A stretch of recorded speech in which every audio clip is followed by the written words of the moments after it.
meeting for the school district for the city of Pontiac. Time now is 6:03 p.m. Good evening, everyone. Welcome those who are in the audience and those who are at home. Appreciate you tuning in. Yes. Madam Secretary, how are you this evening? Good. How are you? I am great. Yeah. Can you take roll call, please? All right. Thank you. Trustee Bowman. Here. Trustee Kraft. Present.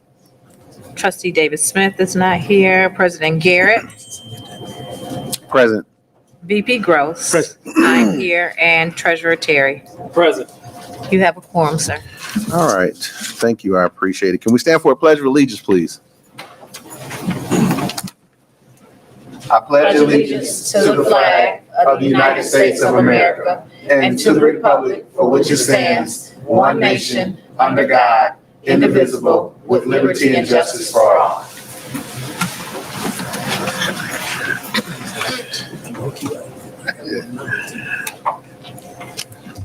Okay, let's see here.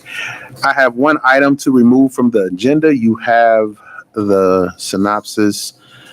It's under regular working agenda, operation maintenance is bid for bid pack 34, bid pack 37, Harrington and Rogers infrastructure project. Need a motion on the floor to remove that item from the agenda as an action and discussion item. So moved. Support. So moved by Trustee Gross, supported by Trustee Terry. Questions, comments, or concerns to the motion?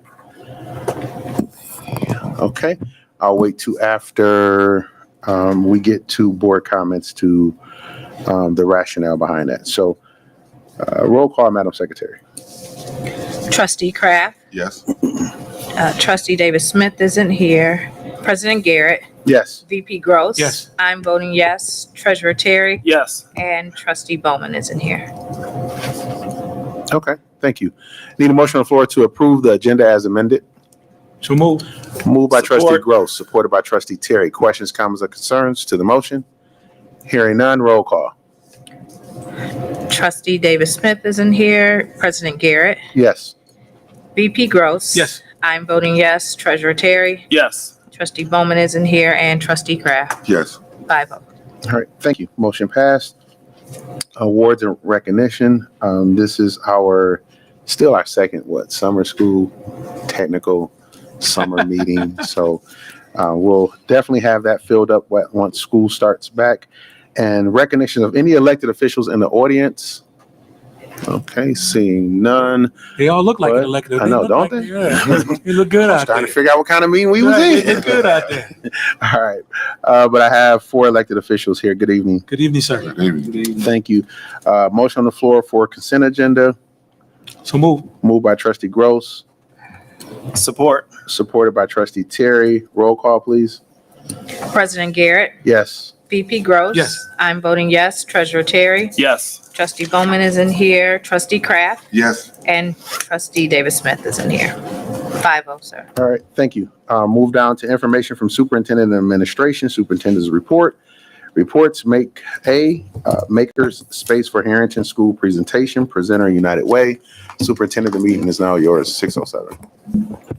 Thank you. At this time, we will be presenting a presentation in regards to the Makerspace STEAM labs that will be located at Harrington Elementary. At this time, I will turn it over to Dr. Leverett.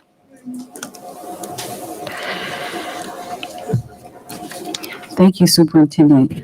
Good evening, everyone. We're very excited. We did have an opportunity to visit Makerspace in Southfield with our staff, and it is just a fabulous place and an opportunity for students to learn and grow. It's not solely a science lab, wood shop, computer lab, or an art room, but it may contain elements found in all of these familiar spaces. Therefore, it must be designated to accommodate a wide range of activities, tools, and materials. Diversity and cross-pollination of activities are critical to the design, making, and exploration process, and they are what makes Makerspace and STEM labs set them apart from single-use spaces. And so this evening, we have an opportunity to have staff from Makerspace representing United Way to speak more to you about this opportunity for us. Thank you. I'll Okay. introduce Ms. Tanya Adair from United Way, one of our partners, and thank you for your continued support to the Pontiac School District. It's my pleasure to partner with you, Dr. Williams, Superintendent Williams, and the team. It's been an honor. My name is Tanya Adair. I am the Chief Development, Equity, and Engagement Officer for United Way for Southeastern Michigan. A part of what we've been doing with our community schools, which Harrington is one of our community schools, we have been implementing the Makerspace STEM labs or STEM rooms within the schools, and we want the opportunity to do that at Harrington as well. If someone is awesome. If for those who are not familiar with community schools, the United Way Community Schools really has a goal to import within schools, transforming those schools to places where students, families, school members, the district members all can work together in order to transform that school and community, but focused on student achievement. It's everyone coming together and working towards student achievement, but understanding that it doesn't end at the school with the home. Schools do a great job at educating children and sometimes have to also be a part of continuing the basic needs for young people. Well, United Way's goal is to step in and serve as that backbone organization where we are addressing those basic needs. We are addressing the other things that schools and children need in order to thrive, and that is our goal. One of the arms of our community school concept is integrating student supports, and so that's what this is all about. This will be another community support, student support that will happen with this space. So our community schools, you can go to the next slide, I'm sorry. Our community schools now are Hazel Park, United Oaks Elementary School, Harrington Elementary School here in Pontiac, Southfield Stevenson Elementary School, and River Rouge and Visker Elementary Schools. And within each one of those schools, we are implementing this space. We started at Hazel Park a year ago. We've implemented at Stevenson Elementary the space that Dr. Leverett spoke about, and we are wanting to do that now. We're also doing it at River Rouge. You can go to the next slide. So what we've done is we've brought together 10 CIOs from major corporations across the region. And these technology officers, these chief technology officers and chief information officers come together every month focused on the community schools and how to bridge the digital divide. So we've been able to do that with each one of the 4 schools where they are all now one-to-one with device to student ratio. We've also implemented these spaces as well as other supports that are provided to the schools that the CIOs really want to dig in and find opportunities to support schools with STEM education, with their growth, with actually just getting them excited about technology and their future in technology. In October, we're also hosting a STEM symposium specific for the 4 schools. We're looking at 400 to 500 4th and 5th graders that will come to the Science Center in Detroit, and then we'll host a day for them to really become engaged. There will be workshops and other things to engage them. Well, this is just another component of the things that we are doing just because we want to give back to the schools. I'm a former educator, 26 plus years as an educator. And when I was a high school principal in Wisconsin, I was a principal of a STEM school. And so I know the importance and what it does to ignite students in learning, to just get them excited about education overall. And so that is what we are endeavored to do at Harrington. So the CIOs have come together. You can go to the next slide. Their focus is really to raise dollars to support STEM efforts, to device donations to schools and students, as well as leverage relationships with partners to support student needs. And so another part of our goal is to make sure that we are creating opportunities for partnerships that will come in and support the schools even long after United Way has gone on. We want to make sure that the school has the partnerships that they need to continue these spaces, to continue to support these efforts. And so right now we're developing the maker spaces for not just for student needs, but our hope is that it will also open up to community needs. And the opportunity right now with Borg Warner and Tata Technologies have come together, and they have asked to support a Pontiac school. And what we told them is that what we want to do, we want to make sure that it's Harrington schools, and they have said yes, and they want to do this.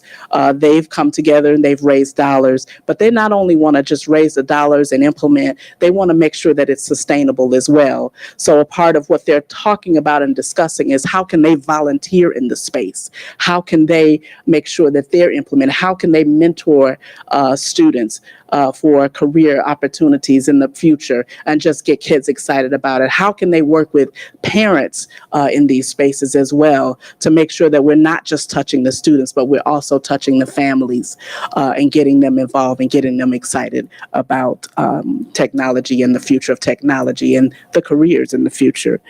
So this is just a snippet of what we're trying to do. We started coming together and understood that we had to come before the board in order to get approval before moving forward. But this is not about us coming in and saying, this is what it should look like. Is working directly with the school and the school district to make sure it's suitable for the needs of the students, because every community is different, every school is different. So we want to make sure that we're addressing the needs of the school and that school community. And so that is what we are proposing on today. The next slide just simply shows just a few of the highlights that we've had in the media regarding the makerspace, regarding the devices that were also delivered. Now, where's the opportunity for Harrington, which is the next slide? To design and develop a customized, state-of-the-art makerspace that aligns with student and community needs. We want to leverage existing resources to amplify our student integrated services with after-school and enrichment services and programs that we've talked about, increased parent and community engagement, social emotional learning support for students, positive behavioral intervention and support, restorative practices, mindfulness and sensory support, all of these things and more based on what the school and the school district say that the students need. And so that is our goal. And that's all I have. Are there any questions? Thank you. Any questions from the board? Okay. I have one. So because we already have communities in schools, is this something, she said approval. I don't see it as an action item. So is this just? Yeah, this was just a report. A report. And that they have to come to the board to present out and then give updates as well as far as the space. So this was the first step to introduce. They've already did their walkthrough, identified the room at Harrington. There's no cost to the district other than the buy-in. So that's the support that the board was presented with, just an update and a report. Okay. So no need for an approval or anything like that. Okay. All right. Just one correction. It's community schools. Oh, community schools. I'm sorry. I know we have community schools and community in schools. Yeah. We'll talk about that later. They work together hand in Yes, hand in they do. partnership. Yeah. They do. Thank you. I appreciate it. All Thank you right. for your presentation. No problem. Appreciate it. Thank you. Okay. We're going to move down to now discussion item, Agile Mind for the middle school, high school math intervention curriculum and coaching. I believe that is, Ms. Perez. Superintendent, the meeting's yours. Thank you. This is a renewal, and we're looking for discussion and action. This is an intervention, curriculum, coaching, licensing, and material request. Diane, do you want me to just go through? Okay. Of course she does. The Curriculum and Instruction Department presents the attached quote summary to support us in continuing with current interventions at both the middle school and high school level via Agile Minds. This quote will provide for training, coaching, coaching licenses, and materials to be used during the fiscal year 24 school year. This is funded by federal grants. It is the recommendation of administration that the Board of Education approve the attached materials, subscriptions, and training for the amount not to exceed $107,822.75. And your supporting documents are attached with the quotes. Okay. All right. Thank you. Any questions from the board? Okay.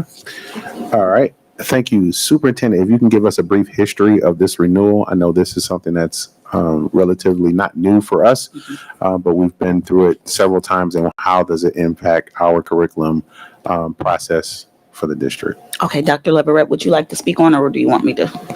Or do you have the history? Okay. So the Agile Minds is an intervention that has been implemented over the last year at the middle school and high school. It's a push-in based off of the data and the need. It is all compute on the computer, and they go through modules kind of similar to the iReady prognosis, and then identifying the intervention that is needed for specifically middle school and high school students. We knew there was a gap in this intervention from iReady to the middle school and the high school, which is used at the elementary. So this now will support the needs around the mathematics, Agile Minds keeping. It's kind of like critical thinking. So that's the support that's needed at the middle school and high school, identified through our data. Okay. All right. Thank you. We can move down to action item approval of Agile Mind, middle school, high school math intervention curriculum and coaching licenses and material. Motion on the floor, please. So move. Moved by Trustee Gross. Support by Trustee David Smith. Questions, comments, or concerns? Hearing none, roll call. VP Gross. Yes. I'm voting yes. Treasurer Terry. Yes. Trustee Bowman isn't here. Trustee Kraft. Yes. Trustee Davis Smith. Yes. And President Garrett. Yes. Passes 6-0. All right, awesome. Thank you. We're going to move down to regular working agenda. We're going to have a tribute resolution honoring Pastor Sylvester Thomas. This is Thompson, excuse me. This is something that I'm going to give the gavel over to the VP as he reads the resolution, and I'll pull it up for him. So, thank you, sir.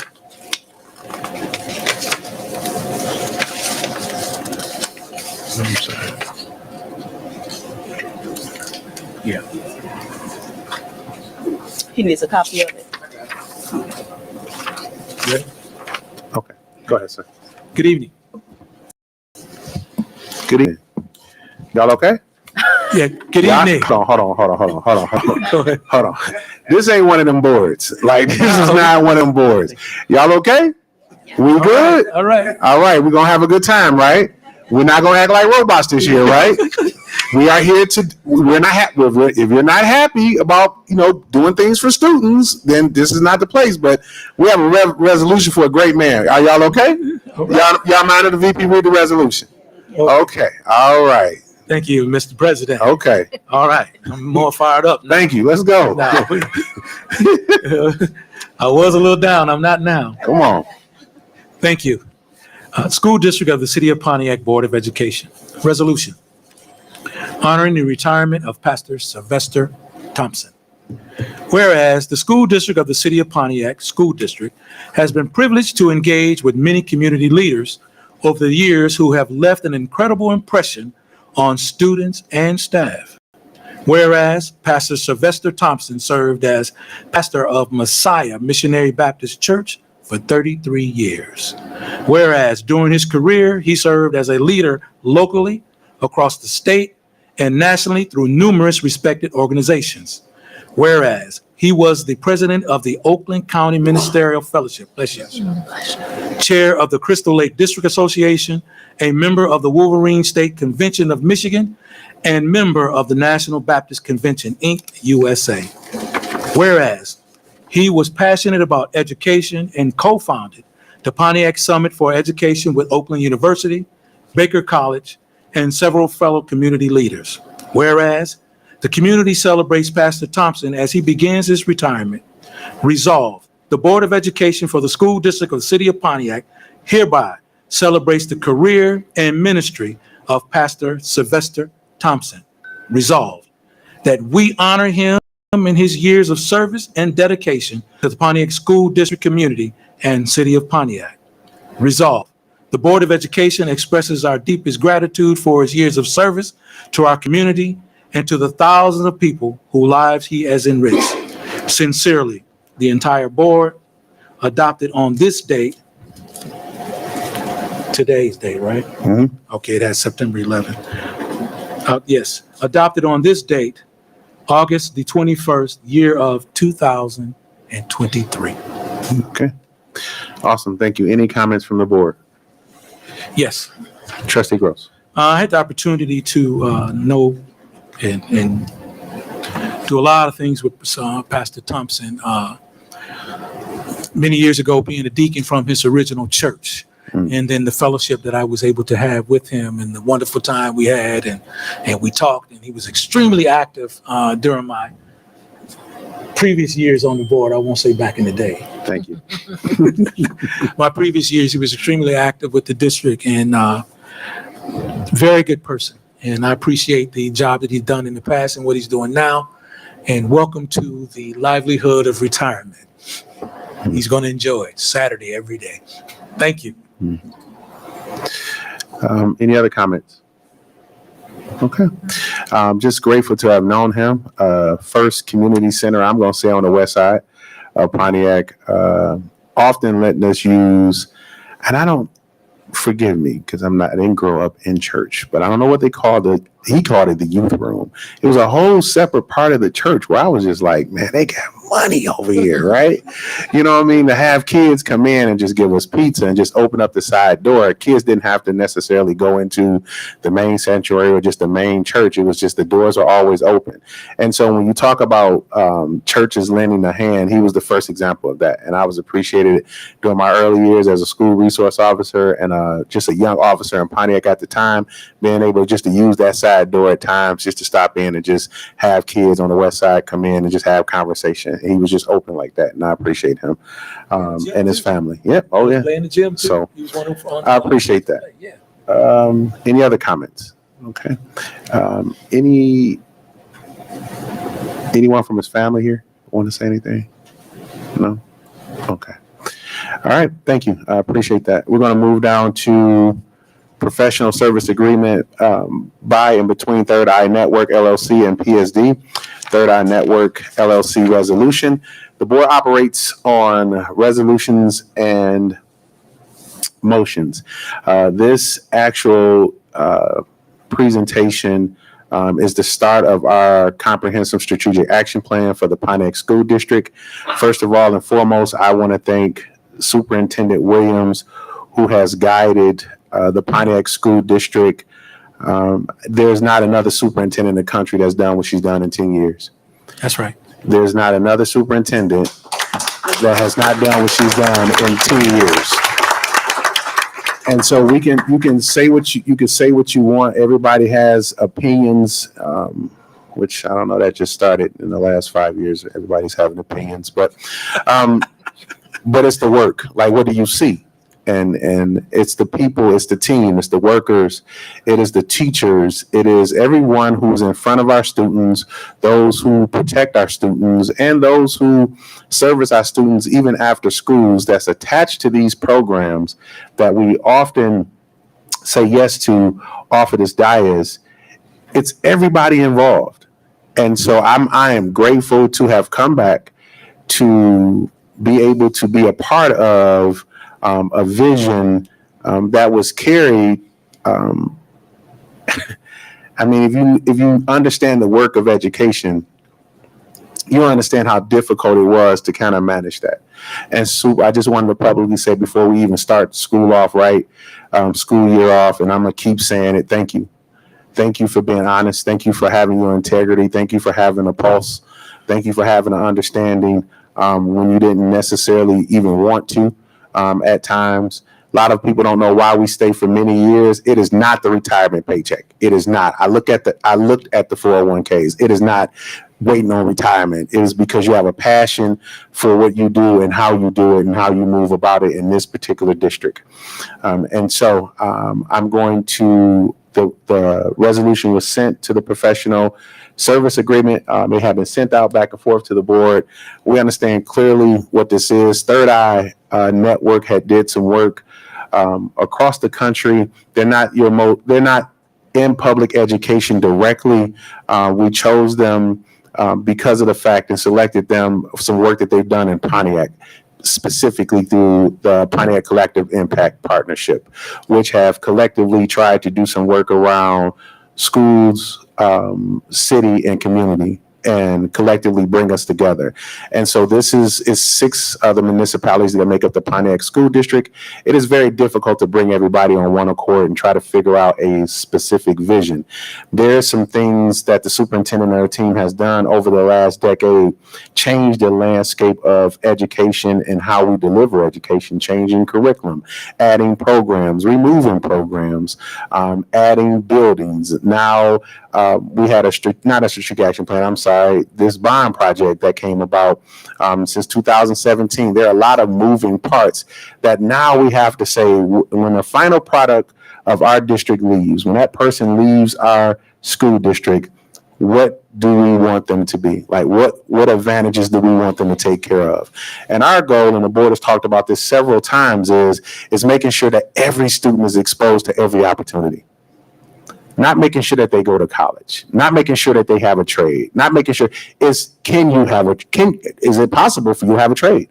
Is it possible for you to go to college? Because these are human beings. We can no longer the COVID has taught me and has taught us, I hope, that you can't take a child's mind and say, oh, in 17 years, you're going to do this at the end.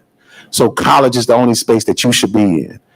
They showed us something different during the pandemic. So we want to make sure that we expose them to every opportunity that's available for them. And the only way that we do that is by listening to them. Parents send us their most prized possession is their children. And they don't do it. Some do it reluctantly. Some say, no, take them. Some say, I don't know what's going to happen. Like, we don't know what's going to happen to my child when I send them to your school, because education, it changes. So when you have someone like Superintendent Williams, who's been in a position for the last decade, that's done all of these things, the board now has to say, we need to look at a strategic action plan. The last time the board did one was in 2008. Yeah, it seems like some of y'all don't really know what I'm talking about, but 2008, that's not good. And so we understand that, and we understand it clearly. So it took me a while to figure out, and bring to this board and to the superintendent, hey, this is the person for that job. I wanted somebody specific to do what we need them to do, because we're not like everyone else. We're not like everybody else. Don't put us in a box. Every time somebody try to put us in a box, something happens that, it doesn't go their way. Don't put us in a box. And so as the strategic action plan carries out, as it goes out, as this team begins to hit your department, as it begins to come into the community, as we begin to have these discussions, be open and honest about what we want to see for our students, because we only get one shot. When we talk about other school districts and things of that nature, and people going to other school districts, that's not, parents only get one shot, but we your best shot. That's what I believe. I don't believe in begging and snatching kids from other places. What I do believe is giving an opportunity and putting a product in front of the parent and say, this is your best shot. You want $35,000, $50,000 for your kid to go to school? This is your best shot. You want to make sure that they're going on to a trade and they can hold it for 5 years? This is your best shot. You want to go to a CTE program where they understand it, or at least get influenced and open up their minds? This is your best shot. You want to go from STEM to STEAM? This is your best shot. You want your kid to have athletics? You want your kids to be in an environment where they're proud to be here? This is your best shot. This is your best shot. I believe that. And I believe that you believe that. So that's why you're sitting here and those who are at home. But we're never going to hide again about what we do and how we do in Pontiac, Michigan. You've been leading it for 30 and 40 years, and it's about time you start doing it again. And Superintendent Williams has given us a great start to do that. Now it's our job to help her with her legacy, build upon something that she's had to do by herself for a decade. And so as of this current board, thank you. And I appreciate y'all. And as you can tell, I'm very passionate about this. this space. So I'm not going to read the resolution because you've had it. Anybody else have any comments? Let's go to work. Okay, let's go to work. Whereas 10, I am going to read it, sorry. Whereas 10 is an innovative multicultural management strategy consortium serving a diverse multi-sector clientele. And whereas 10, has a network of national partners, which include ecosystem builders, software developers, business resource providers, creative strategies, community organizers, organizational coaches, trainers, grant writers, and philanthropy. And whereas 10 utilizes unique exploratory approach with a focus on helping communities realize more balanced social transformations. And whereas 10 employs a cultural immersion strategy whereby formal and informal exchanges yield deep levels of engagement, facilitate authentic relationship building, and contextually relevant insights. And whereas client desires to engage 10 to provide services and desires to enter into a professional service agreement with 10 to provide such services. Now, therefore, in consideration of the mutual covenants and agreements herein and other good and valuable considerations, the recipient and sufficiency of which are hereby acknowledged, the parties hereto covenant and agrees as follows. General purpose. The general purpose of this agreement is to engage in the services of 10 to perform that service is described in Schedule A. And if you would like a copy of that, all these things will be provided on our website on PDF format. But that is the end of the resolution. Any other questions, comments from the board? Okay. Seeing none, we're going to go down to action item. Approval of the tribute resolution to honoring Pastor Sylvester Thompson. So moved. So moved by Trustee Gross, supported by Trustee Davis Smith. Questions, comments, or concerns? Hearing none, roll call. I'm voting yes. I'm voting yes. Treasurer Terry? Yes. Trustee Bowman is not here. Trustee Kraft? Yes. Trustee Davis Smith? Yes. President Garrett? Yes. And VP Gross? Yes. Motion passes 6-0. All right, thank you. I move down to approval of professional service agreement by and between Third Eye Network LLC and PSD. Need a motion on the floor? So moved. Support. Moved by Trustee Gross, supported by Trustee Davis Smith. Questions, comments, or concerns? Hearing none, roll call. Treasurer Terry? Yes. Trustee Bowman is not here. Trustee Kraft? Yes. Trustee Davis Smith? Yes. President Garrett? Yes. VP Gross? Yes. And I'm voting yes. All right. Passes 6-0. All right, thank you. Approval of Third Eye LLC resolution. So moved. Moved by Trustee Gross, Support. supported by Trustee Davis Smith. Questions, comments, and concerns? Hearing none, roll call. Trustee Bowman isn't here. Trustee Kraft? Yes. Trustee Davis Smith? Yes. President Garrett? Yes. VP Gross? Yes. I'm voting yes. And Treasurer Terry? Yes. Passes 6-0. All right, thank you. Thank you, board. Let's go to work. We're going to move down to finance items, reports, monthly finance reports. Superintendent Williams. Thank you. At this time, I will defer to Jim Graham for our monthly financial reports.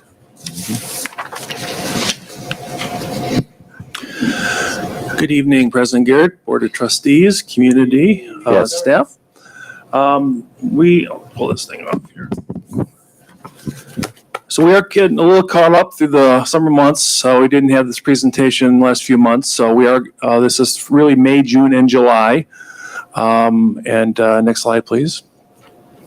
Again, very good news regarding our cash flow. You can see our ending cash flow through the end of July is just under $17 million. Again, huge improvement over prior years. You can see the categories of revenue by month and expenditures.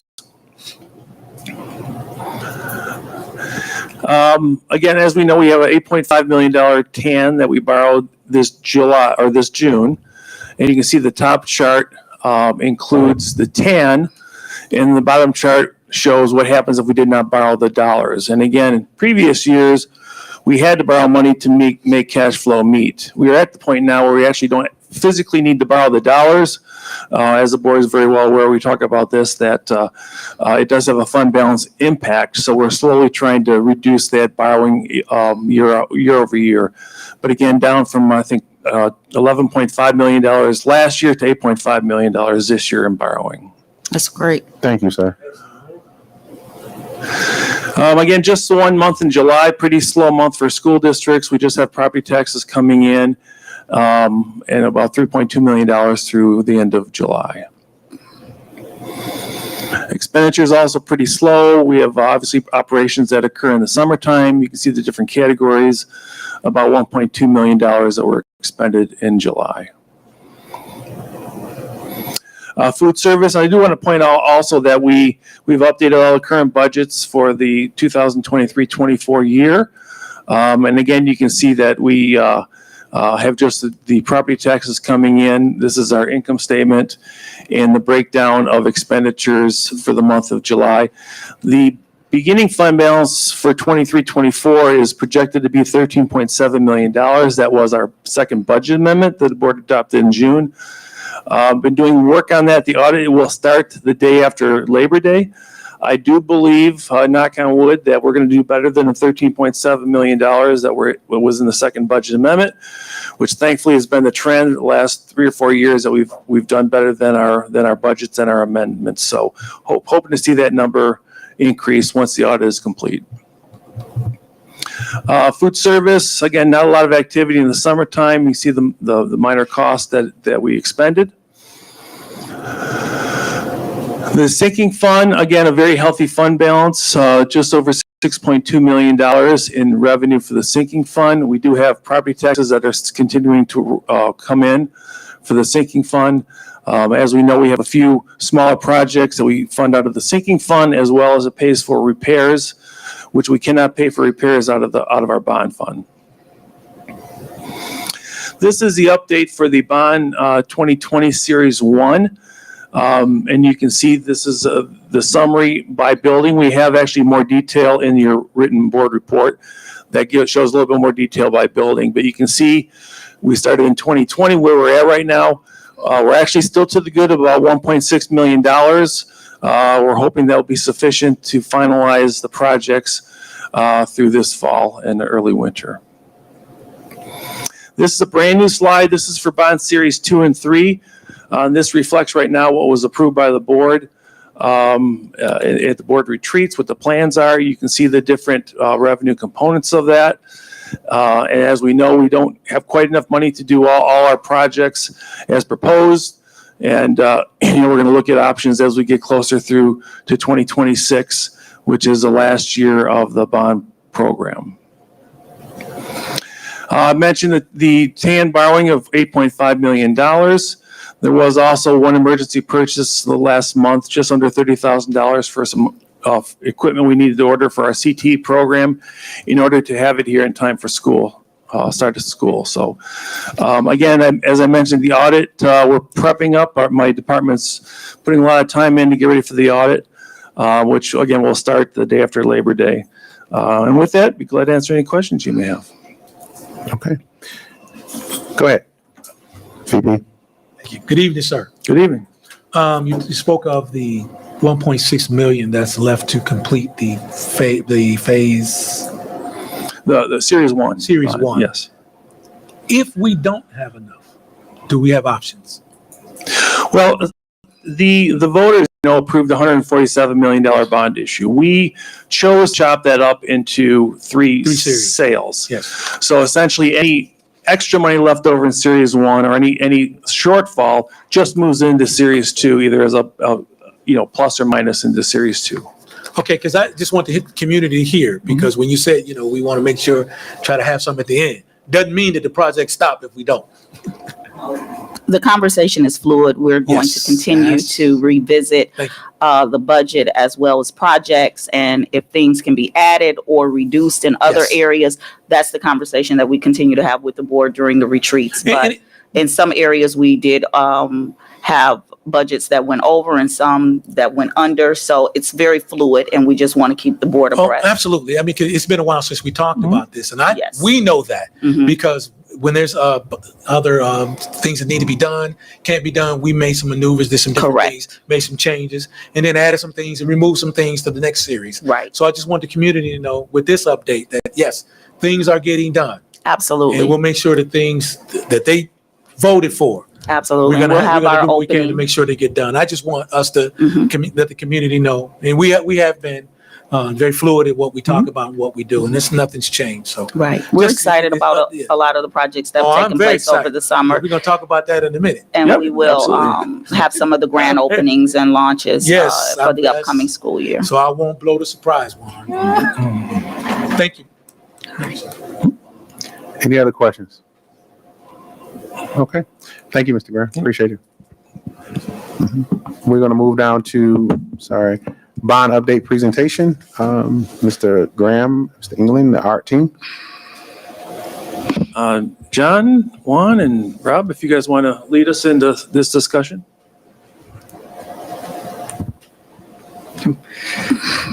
President Garrett, Superintendent Williams, members of the board, community, good evening.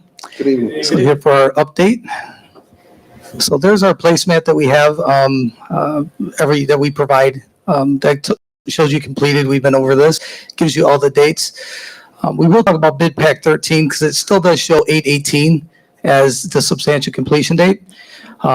With some things that have been pushed out with material, we are pushing into this week and even into next week, which we've talked about with some members. Very stressful, very busy time. I'd have to say in my 23 years in schools, this is top 5 for the amount of work we're doing in 8 to 10 weeks. We have a large team on site on that project, including the team here. A lot getting done and it's flipping very fast, but some of it is pushing right down to the wire, but we're very confident and things are looking really good. I just left there. Sorry, my boots a little dirty from when I left there before this board meeting. So there's. Are we going to be ready, Juan, We will be ready. for our students We to will be ready receive for the properly? students. Okay, We'll be ready for this Thursday for the teachers as well. okay.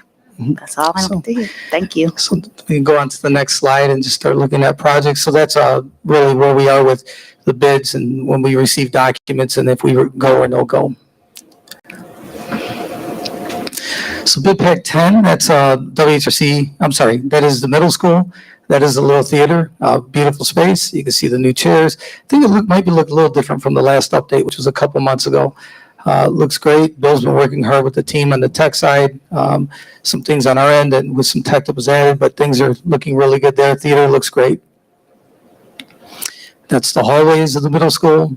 Great space. Looks really nice. Marvin's done a great job with the team. There's Marvin back there cleaning up. I mean, it's been a little stressful at times because we have people trying to find a few things, and he's been doing a great job with the team getting that place looking the way it does in the picture. And I just want to note, all of these pictures were last Wednesday. So even when you see bid pack 13, the high school looks totally different now. But that's pretty much done in a sense of it's clean, it's ready for students, clocks are in. Those are the classroom spaces of the middle school. And if we continue, that's the media center. Looks great. Toilet rooms, very similar to what you saw before. And those are ready to go. And the cafeteria, beautiful space. Part of me wanted to take these pictures out, but I said no, because you have seen them, but you didn't see it this clean and this ready for students. So you can see in the picture to the right, the servery with the overhead coiling doors that are up. On the other side is the kitchen, which is the next slide. So the kitchen, our 5-day is the 24th, which is with Oakland County. So just in a few days from now, on August 24th is our 5-day with Oakland County. So we can try to get that process and get this wrapped up so you can move in. And that's the middle school. Space looks great.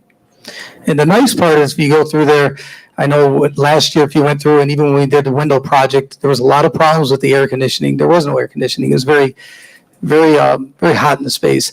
Now it's actually nice and cold. I'm not saying it's too cold, but it's controlled. It is nice at the middle school that you have cooling in the space for the student and the staff and the community. Going on to bid pack 11, if we go back, I'm sorry. That is the little theater. There was still in that picture, I believe the ceiling was closed. There was an existing coil that had to get replaced. Lee took care of that. I believe the tile is done and it's ready for occupancy. They are coming tomorrow with the building inspector to review the multipurpose room and the little theater to give us occupancy in that space. This is the locker rooms in the multipurpose room, a beautiful space. That's the locker room. If we continue. And there's a multipurpose room. Beautiful. The stage, the projector screen. It's a really nice space for the building. The corridor of the space as well. One thing I do want to note, I forgot to state, we did walk through with the principal on Wednesday at the middle school, and Ms. Sturgis happened to walk through on Wednesday as well, and very excited about this space. That's the concession on the left. It's a multi-purpose room, and on the right is the office in the multi-purpose room. And this was what was kind of holding inspections up. There were some modifications to these stairs a little.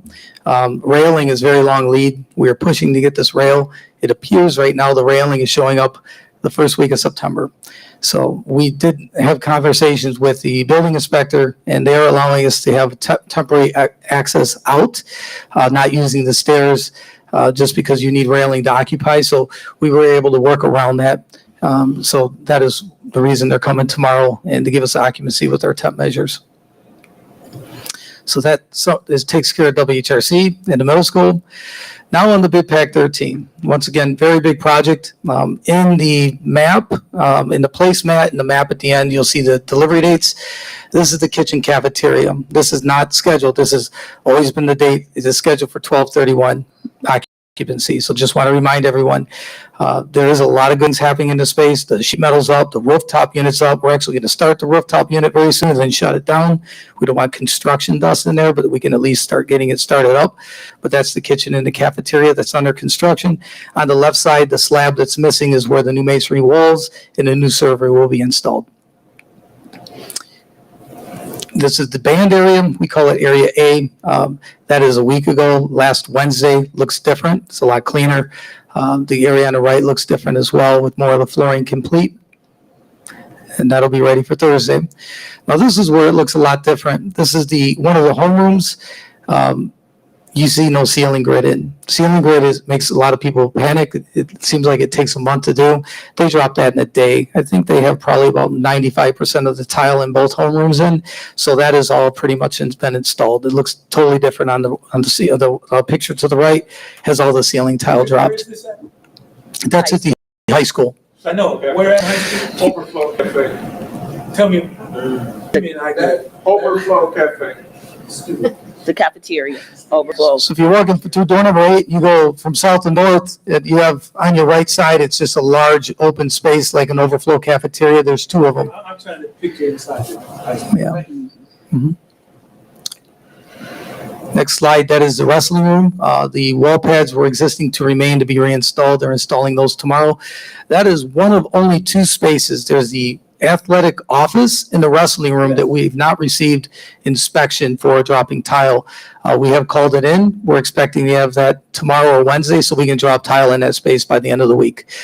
Probably drop that in a day and a half for both spaces. So this is the room where I go in at the bottom there by the gym, and I go to the left? Upstairs. Or it's upstairs? If you're upstairs, I'm meditating right across from Oh, that looks different. Okay. I'm trying to get, come on, help me out now. I'm just trying to get a picture of where I am. It's hard. When I did the walkthrough, I was like, what is this? Where are we? Yeah. Yeah. Okay, go finish. I'm all sorry. good. So just to note, those are the only 2 ceilings we are not dropping until final inspection. Those are the only 2 we have not received inspection, was the wrestling room and the small athletic offices, which are just north of there. We'll be dropping those very shortly once we receive word from the electrical inspector. This is also more corridor. That is all dropped. I'd say the whole building corridor is probably 85-90% all the ceiling tile installed, and really by the end of the day Wednesday, I'd say end of the day tomorrow, the corridors will be all wrapped up, excluding B-wing. B-wing was a very, very, very tight schedule to get those installed. When we originally were looking at it, we had news that we were going to be installing that grid all the way until the end of this week, and ceiling tile would be next week. However, yes, sir. Question, if I can. Go ahead, sir. Marv, upstairs where the restroom and the concession stand, is this part of that? That already. Yes. Because we had a trophy case across there. Yeah, it's around the corner. Around the corner. Around the corner. It's the back of the hallway. How are we doing? Okay, that's the back. That picture to the left is actually where your gym is. It's at the very top, and both doors at the upper mezzanine of the gym are on each end of that picture. So at the far north upper. Use the mic. Use the mic. Your mic. Your mic. Your mic. Because Frank can't hear. So I know that we had talked about the restroom being part of, I don't know if it was this big pack, but I know it was going to be The toilet rooms, renovated right upstairs near, is that done? Or is that being done?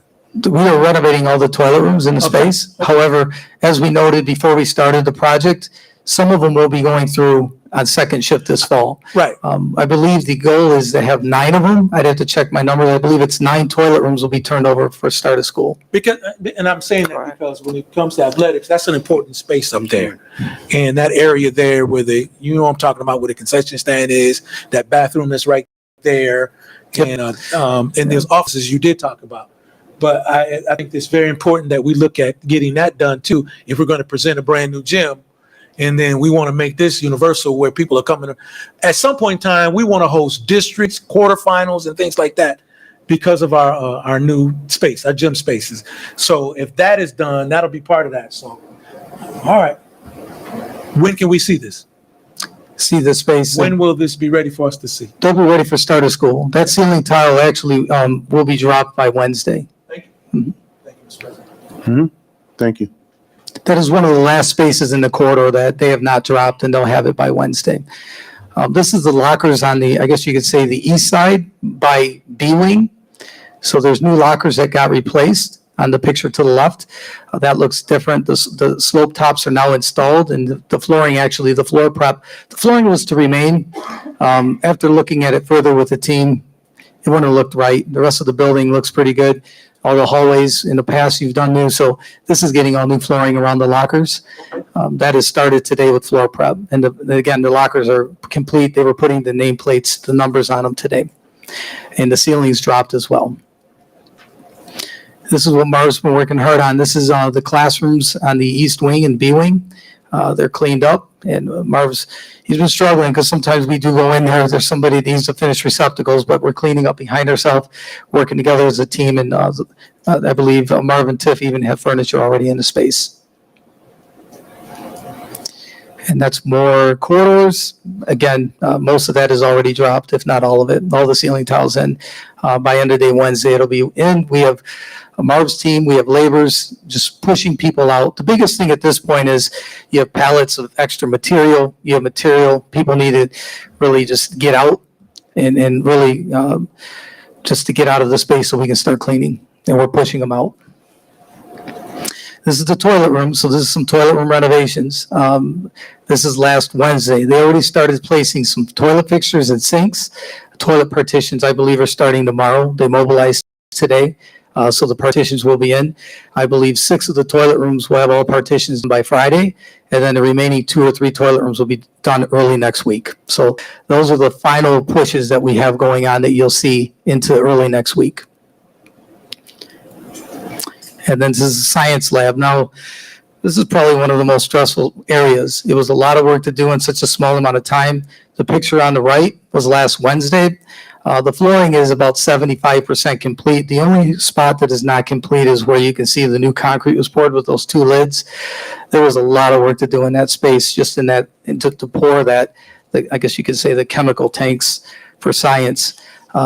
So they are finishing the floor, and actually the cabinets on the left will be installed Thursday on the picture to the right. So end of day Friday, it should look like the picture on the left. It's just a complete flipping it over within a couple weeks. We've been working hard on that one. And that is it for Bid Pack 13, and on to the next one. A lot of hours on that one. We got people working 7 days, 12s. It's been a lot of work in place. We average about 75 people plus or minus. So it's going well. And when teachers show up Thursday, again, we'll have the tile dropped. It'll look really good for the teachers. We have met with Mr. Montgomery last Wednesday, reviewed the space so he can understand expectations. On the map that you'll see, even from last fall, we did note that those yellow areas were going to continue through this fall because we know we have to finish some odds and ends through this fall with the amount of work that we have. But the space looks great, and it will look great for the staff and the students when they get back. May I ask a question, President? I'm glad we're on this one because I want to be very transparent. We have had a buckle in the gymnasium once again in that same area. I did put that in my board updates. We are waiting for the investigation to be completed, and I have shared with the team that the board would like to have that by Thursday. So that's one of the reasons the board president decided to pull the other moving forward with the elementaries until we can solidify what went on with the gymnasium. We also want to revisit painting of the entire school. Ms. Montgomery shared with me a concern in regards to some of the doors and just, making sure that we have consistency throughout the school with the colors. And so that will be something that we need to discuss with the team in the upcoming weeks when we can possibly get that building painted and get those purple and gray colors throughout the school so that it's uniform. So I just wanted to give you all an update with that gymnasium, and we'll have a written report to you by Thursday. Thank you, Sue. I read that in your report, and thank you. And with that information, has that had any effect of the installation of the new scoreboards? No, we're still part of this report on BidPac 30. I know where his man at right now. I don't see him on the wall here. No, if you look in the picture, I was going He to. was about to ask the same questions. So we approved this 300 years ago, and I'm waiting. Go ahead. I'm sorry. So in the pictures, you can see the existing. We have new basketball hoops being installed. They're not in the picture. We do have new basketball hoops being installed. I know Bill and the team are working on the video display. I think in early October, mid-October. Give me an update, Juan. We're scheduled to have that space turned over by October 15th. What happened with the floor is very disheartening. Yeah, I've lost days of sleep on it. I know the whole team has, and our goal is to figure it out and get it corrected so that way we can still have it open on time per the original schedule. I mean, water is. As long as you get that scoreboard up, that's all. I don't care about the floor. We approved that, and but you were able to take the old scoreboard and put it in the middle school, correct? Bill worked on that direct, and Bill has that in the middle school It's now. installed? That is correct. Bill did a great job on that. Yeah. All right. So. All right. Thank you, sir. You're welcome. So the BidPac 30 is going great. That's for the BidPac itself, not with the issue that we had from BidPac 27. The next picture is the concession. That'll be down to next week. So the equipment's coming in, and next week, that's one of those items they're putting the coiling door in concession. So that's the concession side on the left, and then on the right is the electrical room next to it. So that's the map that we had last fall. Again, the areas in yellow still state that we're going beyond September because we will have potentially some painting and some final things to wrap up in there. The space will look great for students. It's going to look amazing. I'm excited to see the ceilings and lights, and it looks really, really nice. The biggest thing, again, is just cleaning up. So I'm looking forward to showing, even Mr. Montgomery this week to see what it looks like a week later because it looks a lot different. It's a lot of work. And the board will be happy to hear the new logos that will go throughout. Ms. Montgomery, did you want to share that yet? That will be on the walls throughout the school? I can't remember it. You sent it to me in an email and I can't remember it. The new logos in the gym? Not logo, but the theme. What was it? Phoenix Fight? Phoenix Fight Never Die. Right. Okay. And so just making sure that we have a uniform message, promoting college education, the CTE program. He sent a couple of things that he would like on the walls throughout the school. So that's something, Jim and Rob, that we can discuss to see if we can get that in the budget. I thought that was a great idea with the pictures and everything that's in the athletic area, but making sure that we get those colors uniformed and positive messaging around the school. And you will see site restoration. We did have a little bit of an issue with the contractor on was to do the work. We pulled another one in to get the site restoration going. And also the board requested for the gymnasiums at the elementaries to have the logo. That's been completed. Thank you, Marvin. I know we've been stressing him out, but he got that completed. Yes. I had an earful today, but It's coming together. It's going to come together. I think you all will be pleased when you see the logos in the gymnasiums. And Heidi did a message to go out to make sure that we are all little phoenixes and rising to become high school phoenixes. So it's exciting. Then here's Harrington. I think that just we moved that motion on so we can continue to the next slide. And I think that's our contingency update, which we work pretty hard to make sure that we're staying with the contingency, we're spending properly, and that, we have contingency. We're not using all our contingency up, So outside of that, thank you. Any questions? Answer mine. Any other questions from the board? It's a stressful time, but it's really turning around. A lot of hours in, so. Well, the good thing is, Juan, upon completion, stressful times are no more. Mhm. So, It is very stressful. Ask yes, Marvin. so we're looking forward to no stressful times. And just a note, next week is our final inspections, this week and the next week, so. When will the board be able to do their walkthroughs? Do I get with Marvin and Rob? A tour? Yes. Oh, please let us know For as the a middle team, school and high 'cause school. that would be great to Mhm. walk you through. Yeah. Okay, we'll get the date sent out to you all. We're ready. Every board member has their own space, right? So, and our team, you can tell who has the athletic space, right?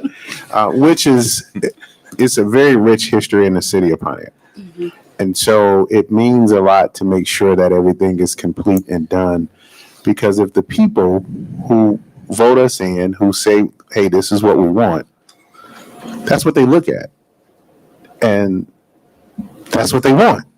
Yeah. So I don't look at it no different than anything else as it relates to the education piece. If you know the history of Pontiac, and my suggestion this year, if you do not know the history of the Pontiac School District, please go to Chat GPT and just say, can you give me the history of Pontiac? Then you would clearly understand why we don't necessarily, those of us been around a couple decades or so, it's a few people in this room that's been around here about 3-4 decades. But I'm just saying, as in leadership roles and have been through this system, we lead. Yes. And so I know it's difficult in people's minds to comprehend that when you see certain people go through certain things, when you see a district like Pontiac go through something, it's difficult for you to see it. But if you look at the leaders at this table, if you look at the individuals in the room, if you look at the folks that continuously to move throughout the district, they have a rich Pontiac history. They're attached to Pontiac. And so I don't subscribe to the whole stress thing, as you can probably tell by now with me. It's the work. Yeah. And if let something happen right now, y'all looking at me like, you better do something. If something happened right now in this room, outside of this room, right now, everybody in this room, know I'm the police, you looking at me, you going, you better do something. You know how stressful that could be? But I wake up every day and I'm about that action. So yeah, it's not stress. It's because I chose to do it. And the day I don't want to do it is the day I'm no longer going to wear that badge because I don't want that stress. So by my tone, you can clearly understand Juan and the ARC team and Let's get it done. let's get it done. You can do it. So thank you. When Juan says things are going to be complete, they are, but I don't want you to think that we just drop the ball then and walk away. There's a whole process. Oh, no, I don't know. No, there's no walking away. Exactly. Oh, no. If you ever Mr. saw- Stoner, you Mr. ever Stoner, saw a list- excuse me, Mr. Stoner, sir. This public know, everybody in this room know, everybody clearly understands it's complete or complete. Correct. There's no walking away. Correct. Okay. Correct. All right. Correct. There is no walking away. I guess the terminology is we follow this through until everything is complete. Listen, to the last screw is screwed in the wall. Yes. There is no walking away. One way or the other, it's finished. I just didn't Did you want hear what to- Mr. Montgomery's going to put on the wall? Yes. That is true. We We will finish. We're going to finish. I just didn't want the board to think that September 5th, everything is, we'll get that last screw. Thank you. Yep. We're going to move down to, Thank we you. got another finance report. Thank you, gentlemen. Appreciate it. And madam. I wanted to say something. Oh, I'm sorry. Thanks, Sue. Trustee Kraft. I just wanted to add a comment Okay. to this. As I look at the pictures and as I look at the pictures of the facilities and the upgrades that we're making, you know, I happen to be a part of this before.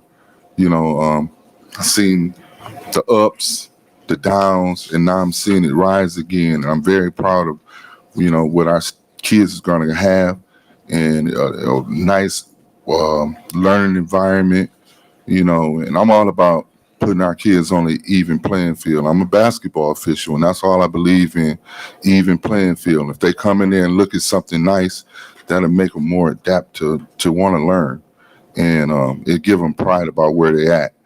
And it also brings the community back. So kudos to everybody that's involved. Okay. All right. Thank you. I must have hit. I didn't see that. You know, so my bad. I gotta get my peripheral game back.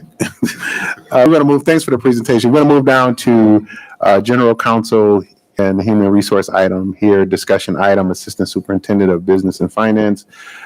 Presenter will be Ms. Yolanda Kellum. And Soup, the meeting is yours. Thank you. We are excited to finally finish our completion of vetting our new Assistant Superintendent of Business and Finance. The process was very lengthy.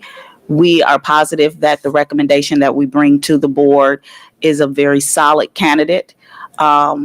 It is a bittersweet moment for the district. We know the work that Jim has done over the years in continuing the work for eliminating our deficit, having a fund balance. We appreciate everything he has done. But I also want to say the gentleman that is coming before you has a wealth of knowledge and skill set. Zero budgeting is what he did his task presentation on, a performance task, and we were very excited because we know that the board president is very excited about that was a buzzword. If he would have been in the interview, he would have jumped out of his seat. But I am confident that we are bringing a candidate before the board that is solid with the skill set and knowledge. And we are excited about the team and their recommendation. And I will turn it over to Ms. Kellum at this time. Thank you, Superintendent. Good evening, everyone. Good evening. Always exciting to bring candidates before the board. That means that we're interviewing and hiring. Yes. So for tonight, I have discussion and action item, Assistant Superintendent of Business and Finance. I hope I don't chop your name up. It's Piero Basil. Basili. See, I knew I was going to get it wrong. Thank you. The proposed 2023 through 2025 contract will secure Mr. Basil's contract, Basili's contract, and shall be at the annual rate of $145,424.64. If the operating tax levy for a given fiscal year increases greater than 3% from the previous fiscal year tax levy, the salary schedule increase shall equal 50% of the percentage increase above 3%. For example, if the tax levy increases 6%, then the wage scale shall increase 1.5%, 6% minus 3% times 50%. The salary schedule increase shall not exceed 5% in any given year. The funding source is general fund. It is the recommendation of administration that the Board of Education approve the contract of Piero Basili, Assistant Superintendent of Business and Finance from August 21st, 2023 through June 30, 2025, and he is in the audience. Okay. Awesome. Any questions, comments from the board? Okay. I am grateful that the HR, we want to get the Basili, Mr. Basili, thank you. But if she knows your name on a regular basis, that's not a good thing. It's not a good thing. So thank you so much. Thank you, Ms. Kellum, and you're up next with the CTE candidate for hire. We are excited about bringing a CTE supervisor to the board so quickly. We know that Dr. Sherman moved on to future endeavors, and we have a candidate that comes with rave reviews from the team. He is like a celebrity already in our district, and he comes to us from Channel 4 as a meteorologist on the weekend. He has already talked about. We watch him every weekend. I'm sorry, Prez. I'm sorry. He has a wealth of knowledge. Hold on, bro. He has a wealth of knowledge of the CTE curriculum as well, and has done the work in several districts prior to this commitment to the district.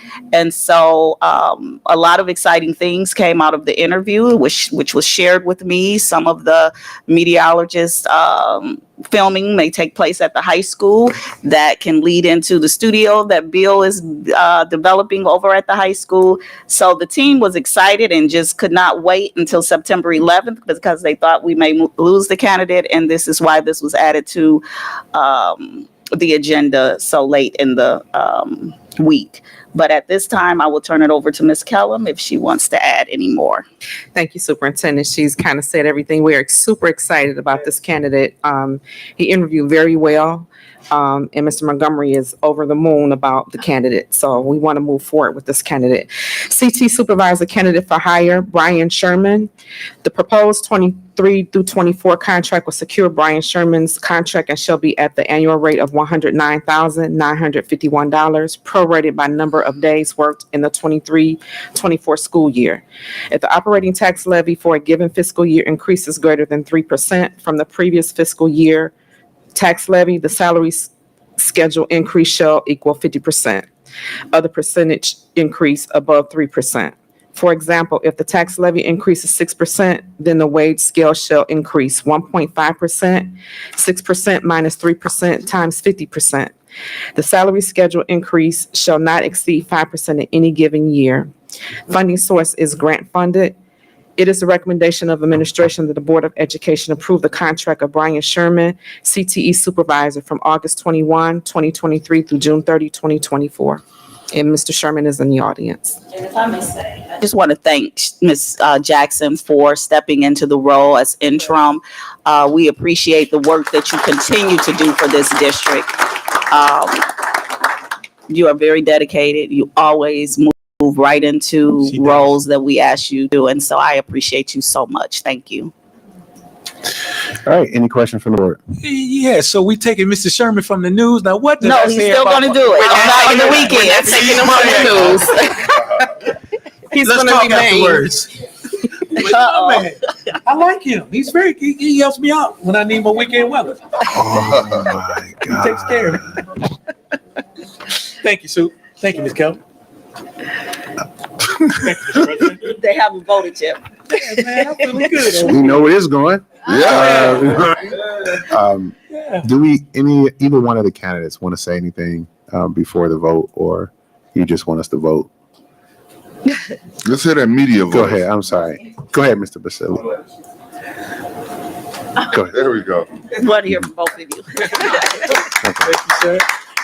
Since it seems like some of you board members already know who I am, so no, I was really excited about this interview coming up because this kind of took and Ms. Kellum can tell you, kind of took a few spins from where we were originally starting the interview for me here. So no, really excited about this opportunity. Mr. Montgomery and I have had a couple conversations outside the interview, and I think you're going to see some good things coming out of the CTE program here at Pontiac High School in the next couple of years.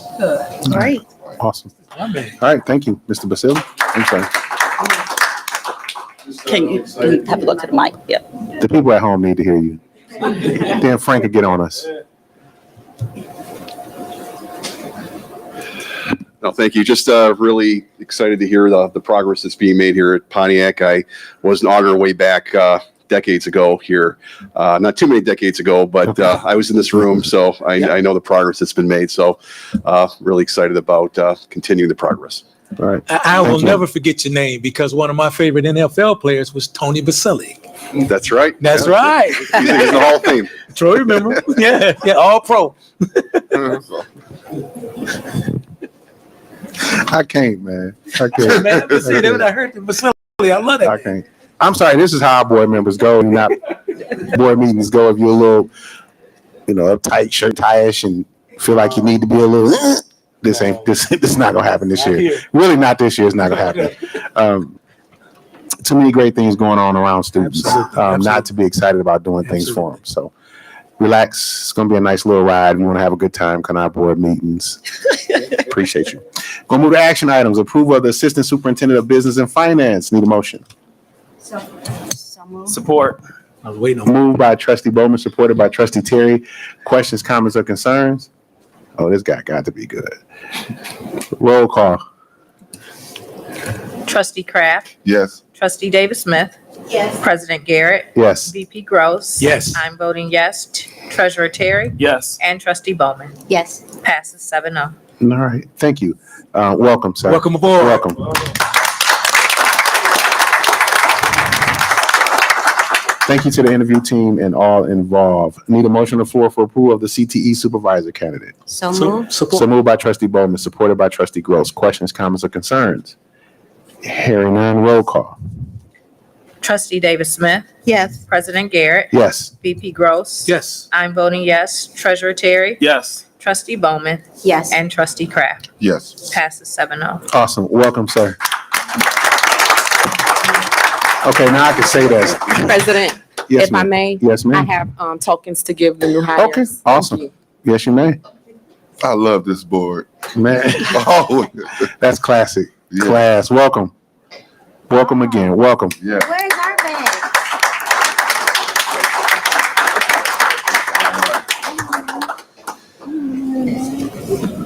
We got it. Man. I see. Man. Okay. Okay. We're going to move down to curriculum and instruction report, summer school presentation. Superintendent, meeting yours. Thank you. We are excited to hear the results of our fabulous summer school program, facilitated by Dr. Leverett and her team, along with Mr. Henry Jackson. We're excited because there was a plethora of offerings throughout the summer, and a lot of our students took advantage of it. Started off slow, but ended with a great big, huge celebration with the accomplishments. And at this time, I'll turn it over to Dr. Leverett and her team. Thank you, Superintendent Williams, to President Garrett, trustees, and members of the Pontiac School District community. We are excited to come before you to share our outcomes, and as Superintendent Williams said, the many programs that our students were able to engage in this summer. And so our curriculum and instruction team will be leading that charge. So our 2023 summer programs, we had about 618 students attended summer programs from pre-K all the way through our college prep and career readiness. So there's a lot of exciting programs that our students participated in. As you can see, we had program number 1 was our preschool program. Program number 2, grades K through 5, Project Excel, 291 students. And you'll hear from Mr. Jackson later on. Program 3, our Pontiac Middle School students, there were 58 students.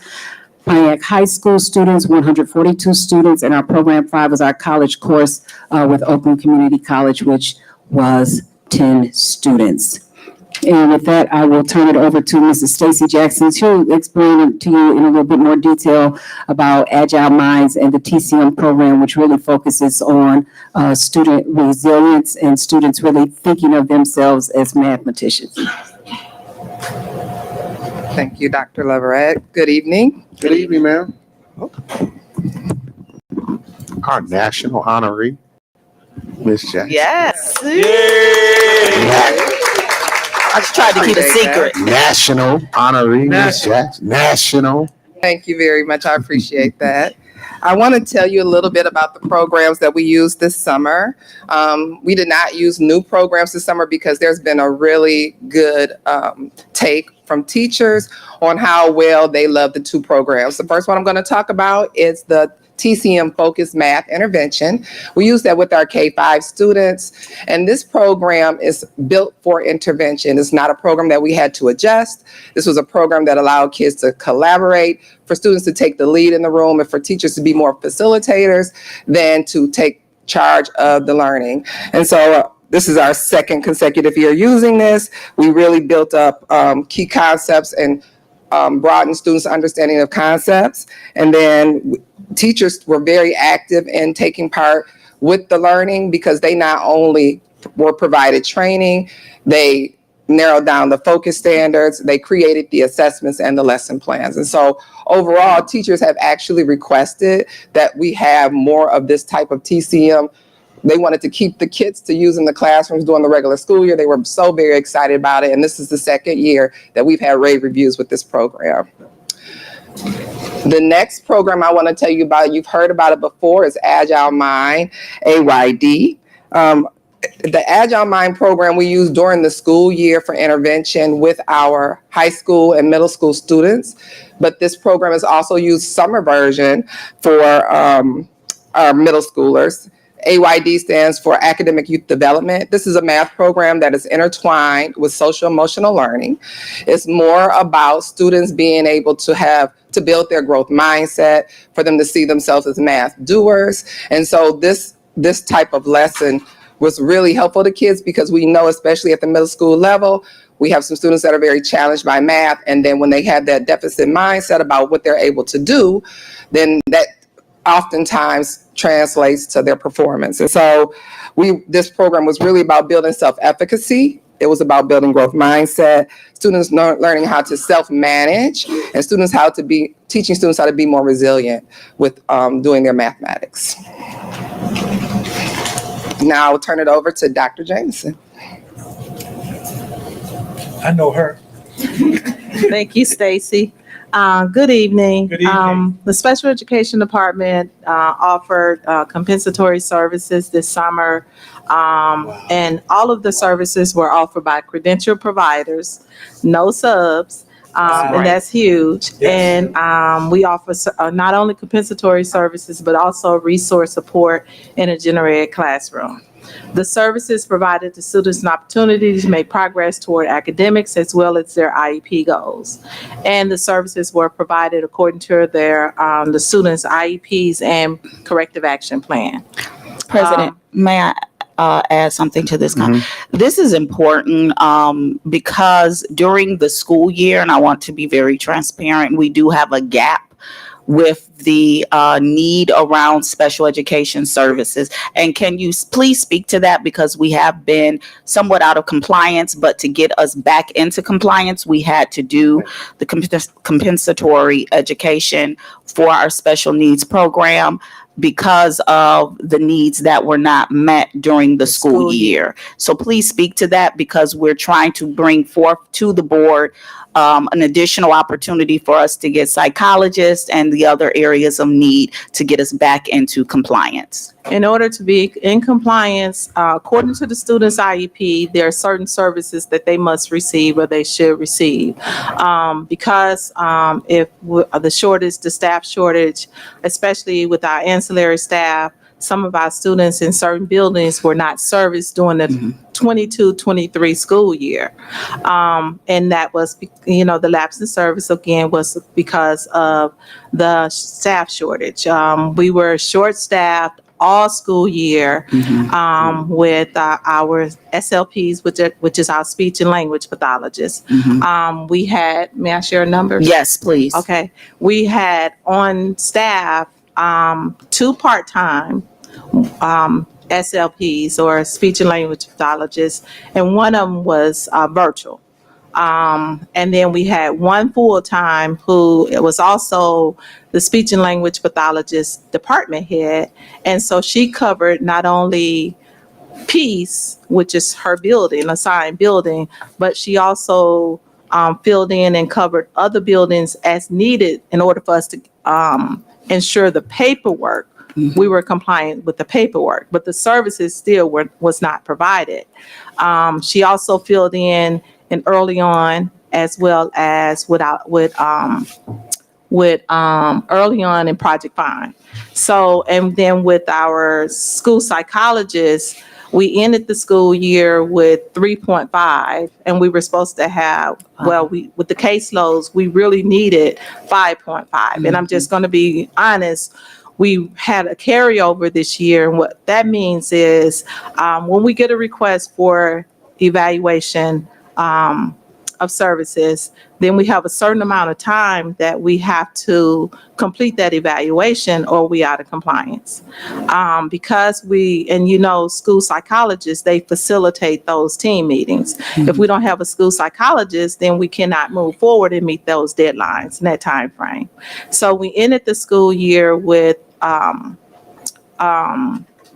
3 school psychologists, but then we started the school year with 0.5. Right now, we have 0.5. We just hired an intern this year. She finished the onboarding this week. She finished her onboarding. So right now we have 1.5, and we still need 3 additional school psychologists. So the only area where we are fully staffed right now is our OTs and PTs, which is our occupational therapists and our physical therapists. So we have a plan. We will be bringing forth another recommendation, such as like Sunbelt that we deal with. The young lady has finalized the background checks and staff for the Companion Plus care, and she has been in dialogue with Dr. Leverett and Dr. Jameson for potential staffing for this gap for special ed. So we're vetting that to see if she has the individuals and qualifications for licensing. And if she does, we'll make that recommendation to the board. But we have to fix this in order to get in compliance for our special education. Absolutely. And I just want to also mention it's a not even a countywide issue. Nation. It's nationwide. Mhm. And so with that being said, it's really hard to get staff because everyone needs staff. Mhm. So special ed staff. So it's really, really, and also they're not there. So we're trying to increase our recruiting power, so to speak, by adding more agencies. So hopefully, we're going to the school year at least where we can be above water. Yes. I felt that was important just to give you all background of why we had to offer this during the summer, because it's not required, but it was a need to ensure that the services were provided per student IEPs that were not given during the school year. And we offer that during the summer so that we won't go into the upcoming school year continue to need offer those services, because we still have to make up those services eventually. Right. So we do it in the summer too. Excellent. Thank you. Okay, thank you, ma'am.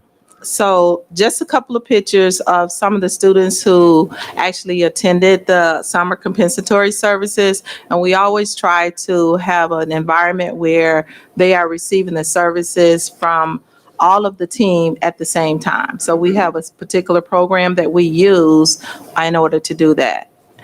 The last slide is regarding the resource support that was offered for Pontiac High School. Even, we feel like it was really successful. We had 21 special education students registered to attend the summer school session, and 14 of the 21 regularly attended. 3 students attended fewer than 8 days. 4 students were no-show, but 16 credit recovery classes were completed. 3 direct instruction classes successfully completed, and 8 credit recovery classes are currently in process, but they started the classes. Thank you. Thank you. My partner, Dr. Alizea. Thank you, madam. Buenas noches. Buenas noches. So the goal of the ESL Education Summer School program was for students whose primary language is not English to expand their academic vocabulary, as well as developing confidence in their English speaking, reading, writing, and listening skills.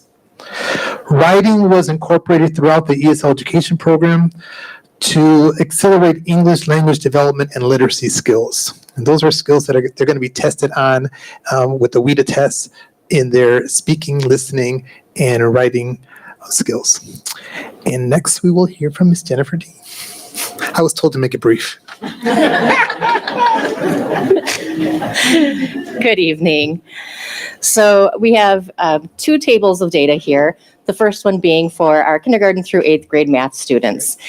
And you'll see I did black out grade 6, 7th, and 8 on that pretest. As you've heard from Ms. Jackson, the program is actually not designed around the sort of standards of the pretest and the post-test. So comparing it would be apples to oranges. The pretest followed a different set of skills than the post-test followed. So we did remove that as it's not quite a fair representation. However, we have a little bit of data in one of the following slides that speaks to that a little bit more. But you see across the board with both math and ELA that we see increases. We looked at the pretest class average as a whole, and then the post-test class average as a whole. However, we only looked at students that were there for both the pretest and the post-test, and students that attended 9 or more days, because we didn't want that attendance to play into that issue as well. I wanted to really see students who attended regularly, what was our impact, and we do see increases. And this is where I'm talking about the AYD program measuring things a little bit differently. So the students actually took a survey around their perceptions, their self-perception and identity in math. And at the end of it, 83% of the students cited, even if the work is hard, I can learn it. And that was the purpose, that these problems are hard and I'm going to have to spend some time really digging into them, but I can do it and I can learn from it. And 83% of the students had that identity in the end. And then with ELA, just showing across the board, all of the students in the program made at least 15 to 45% gains. So I showed you class averages before, and this is every student made at least 15% gains, some up to 45% gains in the skills that were taught during the program. As well as teachers just made some notes on their data sheets. And one of the notes being about students who were only drawing as a form of writing in the beginning. We're starting to add some of those letter sounds that they learned and trying to string those letters together into words as well. And that's really a great deal of improvement in a 14-day time period. For high school credit recovery, students participated in ELA, math, science, and social studies courses. 37 students completed 59 courses, and overall the average in the courses was 86%. And then the Oakland Community College college preparation course was a 5-week course that we had 10 students participate in. They received 2 credit courses in this college level class. They received support through Oakland Community College. They had an opportunity to visit the Auburn Hills campus. Their average GPA was 3.4, with many of the students achieving a 4.0. Yeah. Yes, you'll see Trustee Hannah provided snacks for the students. Thank you for that. Trustee Terry brings pizza. We gotta get on our job, man. Good job, y'all. Great job. And I will turn it over to Dr. Leverett to talk about some of the other programs offered in the summer. Okay, thank you. So as you can see, there have been a wealth of programs, and Citadel is one of those college preparation programs that our students participated in. They really talked to them about time management. They talked to them about organizational skills. They talked to them about team building and those general character development opportunities. Here's some lessons learned from our students, some quotes that we captured. I don't have to be the smarter student. I have to be able to add my part to something that is already there. So just the power of teaching students how to collaborate, how to take a question and really pull it apart and dig deeper for those critical thinking skills is very important. And we have a meeting with Citadel and Pontiac High School and Mr. Montgomery later this week, because we want to discuss the potential of continue this partnership during the school. Whitman Elementary Camp Invention, led by Dr. Powell, has been around for a number of years, and she just does a fantastic job. They had 80 students enrolled, the happy little campers. A lot of it is STEM focused and reading and writing. So this was kindergarten through 5th grade, and they had a daily attendance average of 55%.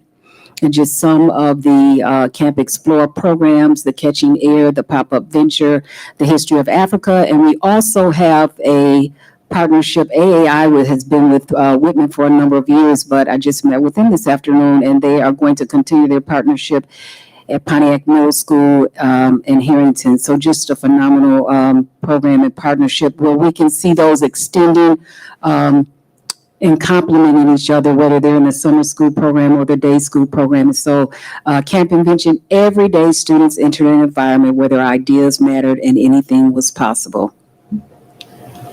Our Pontiac School District, our dual enrollment, led by our fearless leader, and she wears so many hats. And again, Mrs. Jackson, we appreciate you so much. She does a great job, she and her staff, with our dual enrollment. And so the data for dual enrollment, the student participants, we had 10 students participate in the fall and winter and 1 in the summer, 50% Pontiac High School students and 50% ITA. 50% was online and 50 in person, with a 100% completion rate with an average GPA of 3.2. That's awesome.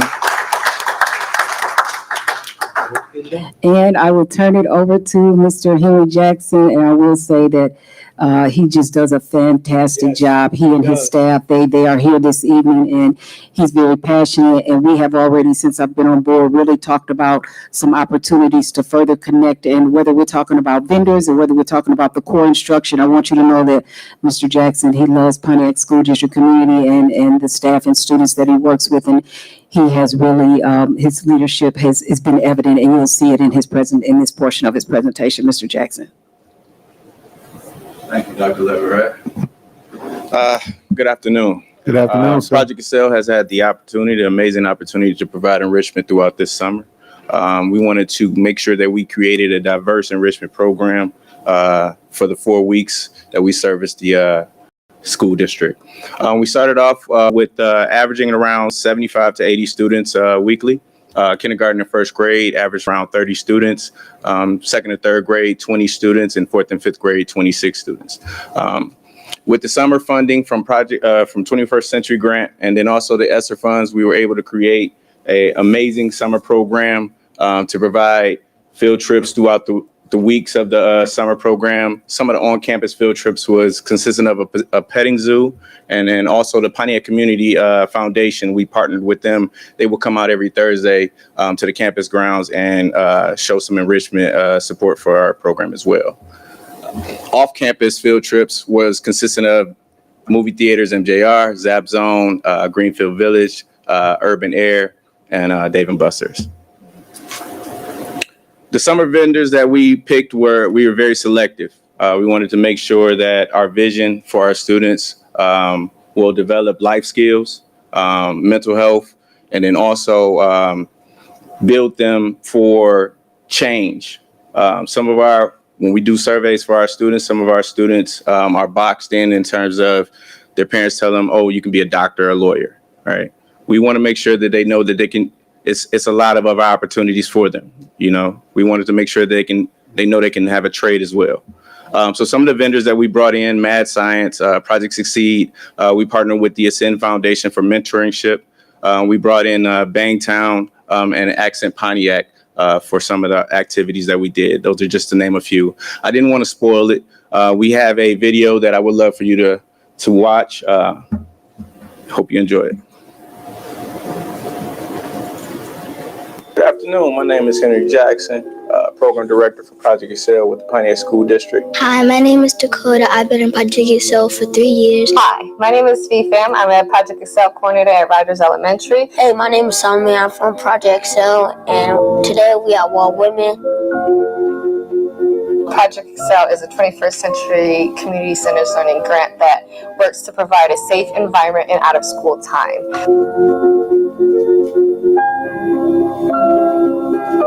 With this program, I enjoy the opportunities that we're able to provide for our young youth. And what about you? You do tablet and phone also? What do you play Call of Duty? We've been able to provide an enriched summer program here for students in K through 5. purpose of this program is to expand the mind of these young youth and also to encourage them to think outside the box when it comes to career development, when it comes to problem solving. And with bringing in vendors to help support that, we have built and structured a phenomenal program.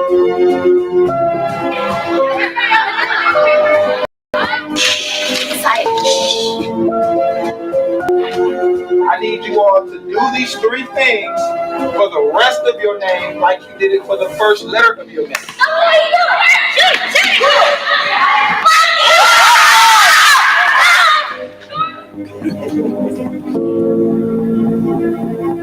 See those red lines?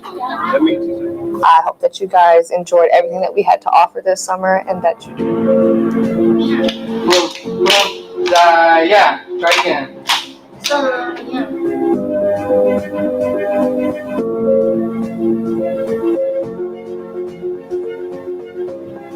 Our students enjoy what they do.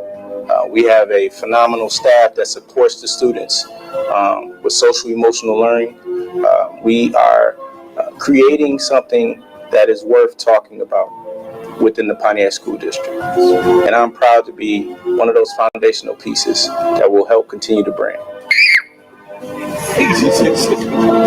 I just want to tell you a couple things about what I love about Project Excel. One thing I love about Project Excel, they kind, they smart, they teach us things. I've been in Project Excel for 3 years, and what I love about Project Excel, I love how Ms. V solves problems easily, and we go on field trips. One thing that I love the people at Project Excel, because they're going to be kind to you, and I already know they're going to be kind to me. These are my friends, and we from Project Excel. 2023! I would like to turn it over to Dr. Leverett. Wow. That's my video for nationals. Thank you. Questions before we go plan for next summer? I just saw it. All right, any questions? I'm sorry, Wow, we've just blown away. any questions from the board? Okay, any comments? Oh, Trustee Craft. We'll talk about that a little later, though. I get excited when the kids are excited, Mm-hmm. and just to see the smiles on their face, and to know, the joy and the different things that you're doing there is not just the learning aspect. I've seen them watching cars and all that kind of stuff. Those are things they're gonna have to do in life. And as long as we're providing that type of enrichment and stuff, seeing the smiles on their faces, I think that's kudos again. Thank you, sir. Any other comments? Yeah, Okay. I will. I loved it. That was the best part, I think, of just, this is my favorite part. I know Trustee Gross loved the sports, but this part really, really, really makes me happy just to see them happy and just to know that we are offering them these type of opportunities from kindergarten all the way to 12th grade. That's amazing. So good job, Dr. Leverett and your team. Thank you. Thank you. A couple things. Okay. Trustee Wells. Thank you. What an excellent report. And I don't have to repeat myself at the end of my report, but I want to say thank you. Thank you. Thank you. Because all of you show that with a little bit of trust, a little bit of hard work, and a little bit of belief, what can be done for our children. And you prove it. Not just seeing the video, the 100% attendance in the dual program, the advancements in our special ed, special needs. We go around and we talk about, a lot of people say, what do you do for the board? It says, well, first of all, I run my mouth because I love doing what I do here. And I talk about our district and our children and the people that's over our district and our children and what you are doing. And yeah, every now and then, if I have anything a little, if it's something negative, that means it's needed. doesn't mean it's not going to get done. But most of my conversations have been extremely positive because of what you're doing. That's what we do here. We share what you do because we're in different parts of our community, all over the community, and we talk about what you do. And with these reports, I now can go out and share a little bit more based on the numbers and what I see, not what I heard. Because your actions speak louder than your words, and you guys are showing how important your actions are. I thank you. Seem like you got a way of putting the right people in the right position. That's called magic. That's magic. We have so much more that's coming to the board to expand CTE. I gave President Garrett a little snippet of it, but we're so excited. You guys are going to be blown away with the offerings for the upcoming school year working with OCC. So I'm looking forward to attend the, what is it called at the end of the month? Convocation. I'm excited. I haven't been to one yet, but I'm going to this one. You'll love it. I know it. I know it. I know it. And we appreciate you all. Thank you. Thank you. Thank you. Thank you. Well, so I haven't had a summer off yet, right? I haven't had a time off. So the board hasn't. And it is okay because this was that push summer for us. This was that, you know, if we're going to lead by example, then we want to get a head start. We don't want to start when everybody else is starting. And so we've been, I know I've been charged just to be the first year that it'll be our national conference of Council of Urban Boards of Education, which I chair. People here know that. And so I speak about Pontiac very highly. I use it in all my presentations. I did a 45-minute presentation just in Salt Lake. I just got back yesterday, Utah, about what's going on in Pontiac, about the superintendent, about various things that's happening around CTE programs and Project Excel. And so, of course, we get that grand hour to present. And before what we were up here discussing was I didn't want to talk for an hour. I can talk for an hour. I can talk for 2-3 hours. But I didn't want to treat it like church. So September 14th and 16th, we're going to have about 1,000 to 1,200 school board members across 42 states ascend on Chicago, and we're going to talk about Pontiac, and as we have in the last year or so. And so this video, if you may, Superintendent, I don't want to create another video about what we should be doing. I want to share this Project Excel video.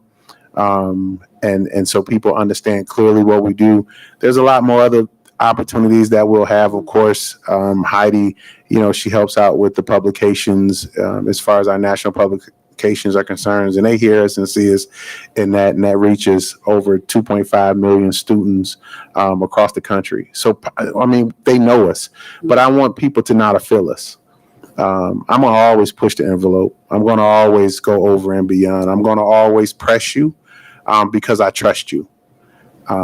If I press you, I trust you. I trust what goes on here. I trust the leaders. I can go do what I do because this board and this administration does what it does. But it's about saving lives at this point for me. You want to know what my why is? I don't want to lock up another Black and brown student because they didn't have the education that they feel that they needed. I don't want to do that no more. You don't understand how sad that is. You don't understand how troubling that is. And so that's been my mission. So if I'm pressing you, I trust you. And then if I'm pressing you and it's to a point where you feel like it's too much, go get a friend. Because I'm going to keep pressing you.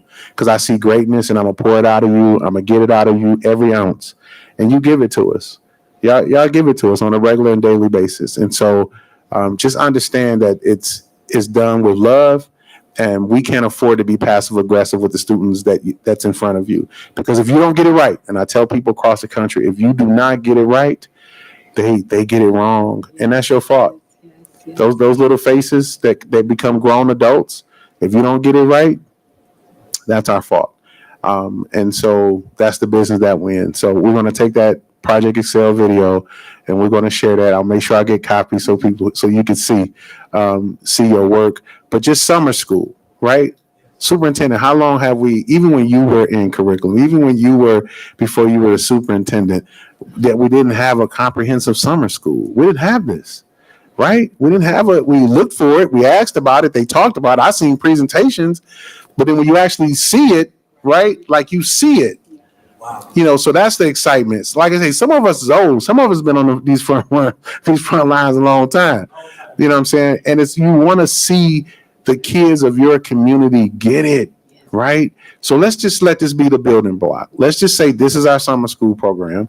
Let's just say how can we build it next year? Start talking about it now, so we figure out how we build it next year. We have an awesome communication team. We know we want to get the branding and the marketing out, but we're gonna start picking the brains of our parents and asking them why, right? Why shouldn't you be here? Because you have the opportunity for it. So thank you so much for this presentation. That's 618 pre-K through high school, college readiness. I mean, that sounded alarm for me, and it's a great way to kick off our school year. We're going to move down to our last discussion item, which is Bid Pack 31, WHRC Doors and Windows. Presenters are going to be Mr. England. Superintendent, the meeting is yours. Thank you. I will defer to Mr. England. Thank you, everyone. Good evening, Robert England, Facilities Director. As you guys know, the doors and windows were tabled a couple years ago for WHRC. Our suggestion and the board's request, we put this back on the agenda. Thank you for that. There were some security issues, and there's about 130 doors over there, so we're excited to bring this forward. I also wanted to elaborate on something that we're doing in ARC. When we bring things forward to you, we're talking about budgets. So what the budgetary number is, so you know what you're voting on, you know if the bids came over, so you have a feeling of what we're doing. And I know Jim puts it in a bigger picture in his presentations. So in the November 22 and May of 23, we did talk to the board about putting a budget together of $2 million for the exterior doors and windows at WHRC with a 20% contingency of $400,000 for a total direct cost of $2.4 million. Proposals that we put together also incorporated interior doors, which also was that vestibule where you walk through at WHRC, and it included that. That is one of our less secure areas that we wanted to tighten up. So the bid that we have that we are bringing forward tonight for discussion and action includes the exterior doors and the interior doors with the breezeway. So with that said, proposals were publicly requested for Bid Pack 31 for doors and replacement of the windows at WHRC, interior and exterior. The bids proposals were reviews from Barton and Marlow Builders, John Stoner, District Administration, and Integrated Designs. There is a bid tabulation sheet you should have with a letter of recommendation from Barton and Marlow. And we also, in short, want to award, it is the recommendation of the administration for the Pontiac Board of Education to approve WHRC doors and windows replacement to K&M Construction for interior windows at a cost of $1,798,977. Rochester Hills contract glazing at a cost of $1,129,700, plus a 20% contingency of $585,739.40, for a total amount not to exceed $3,514,436.40. So in this bid tabulation that you see, keep in mind that we are basically about $1.1 million over the $2.4 million that we had for this project. So again, as Jim alluded to, this will, go into series 2 and 3, and we will have to deal with this at a later time. So there is two options here to do one without the other, but our recommendation is to do both, because the secondary, which is the interior windows, includes the breezeway where most of our administration staff is on the second floor. If there's any questions. Questions from the board? Thank you, sir. Yes, sir. Questions from the board? Go ahead, Treasurer. So if I'm correct, the original plan was the exterior doors and windows? Only, yes, sir. Only. That was the budget. The plan was to go forward doing both in our minds. It was designed that way. And I think the vestibule, I don't remember, Ms. Williams, where we had some issues with security. Yeah. And our security staff advised us to address the security breaches on the second floor. So, Also, the sheriff's department, when they came out to do a review, they. the active shooter training. Yes, That's right. I knew it came from somewhere. One of the reasons the indoor door situation, we need to revisit that with all of our schools, because when we begin to talk about safety, lockdowns, Chief shared that we're really putting ourselves in a situation where we're not protecting the staff with having access to lock their doors from the inside. We have very antiquated doors. And so if you see the ones at the middle school, they are able to lock themselves from the inside versus just only on the outside. And so we need to revisit this conversation as we begin to do the projects throughout the district with doors and windows. Something we didn't think about in the beginning, but now with what's going on in our society and world, we need to begin to look at alternatives for doors. There was one other item, Ms. Williams, remember the roll-up gates. When we had our inspection at WHRC, the fire marshal kind of dinged us. These are gates we've had there forever. They made us remove them. Right. So now even at night, all I got to do is go up and pull on the door. So we want to secure that vestibule with the door fronts on both ends of that. We had to take the gates down as Lara recommended. So that was the other variable that came up last year. So adding these new doors and I'm sorry, Gross. I'm sorry. Go ahead. So I guess Marcus, I'm my sorry. question becomes, where are we gonna pull that additional fund from? Mr. Graham, would you have any input? I'm only asking because I know we originally talked about this, and I'm all aboard with the safety and everything for the students and the staff and stuff. But I'm just curious now, is this going to have a setback on some of our other projects that we had already discussed and looked into? That's where we're going to discuss that with the board. Options for Series 2, when he said he would push it out for either a surplus or coming over. That's what we have to now look at when we talk about Series 2 and Series 3 during the retreat. What areas do we have to adjust as we did with Series 1? So remember, we had to remove about, I think it was Yes. 3 Owen million. Kennedy, we did. Yes. We moved back with them. And, Right. Yeah. So that's the discussion we will have with the board. It's not something we want to determine or make the decision in silo. We'll bring the board in, give options, and then make the decision from there for Series 2 and 3. Okay, I just want to be included on that one. Oh, absolutely. Okay. You the treasurer. Thank you. Say it again. You the treasurer. It's not something that I'm gonna need to know. You that guy right now. Trustee Kraft. Yes, I like the proactive approach that we're taking. Mm-hmm. We don't want to be one of those school districts that that we look around and something happens and then we talk about if we woulda, coulda, shoulda. And I think whatever cost it takes, I think our precious babies, this is just priceless. So I think that this is the right approach, and I think whatever we need to get done, let's do it for it. Okay. Trustee Gross. Yes.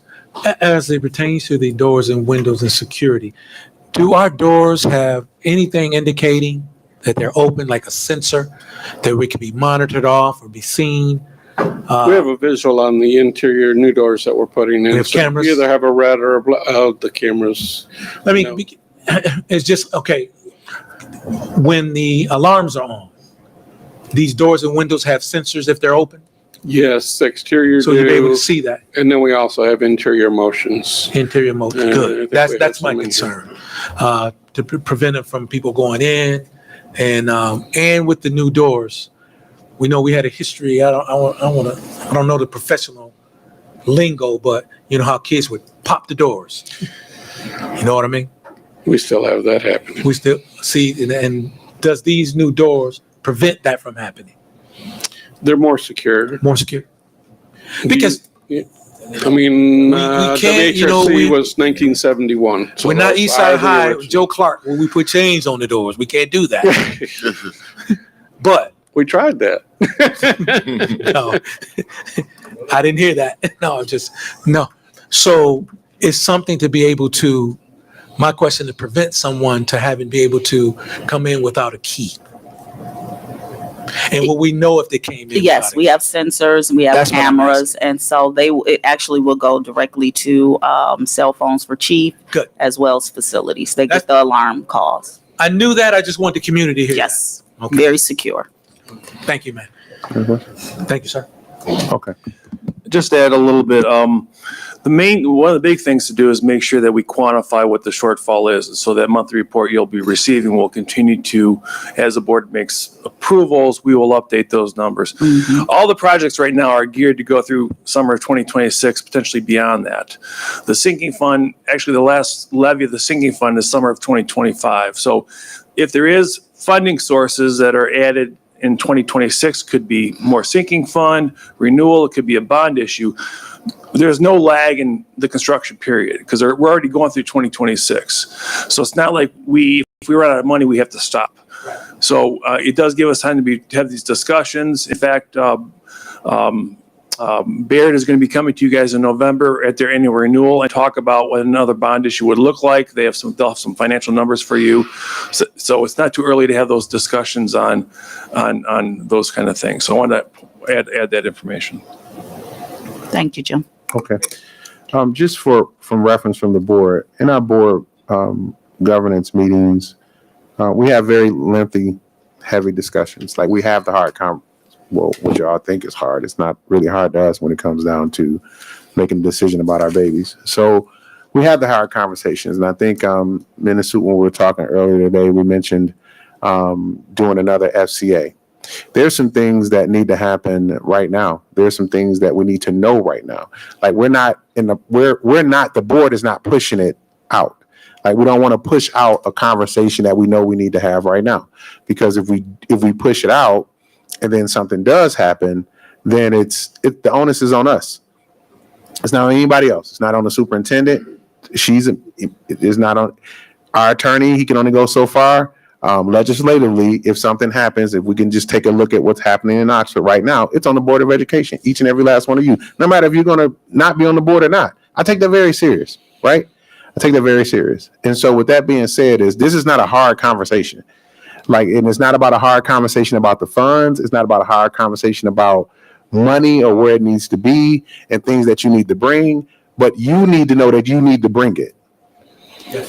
You need to know that you need to bring it. And then also you need to understand clearly that we're working on this side with the superintendent to say, okay, this is what we know we need. And it's not to keep pushing things along the way, or just saying, just like the doors, we've been having this conversation for a year, right?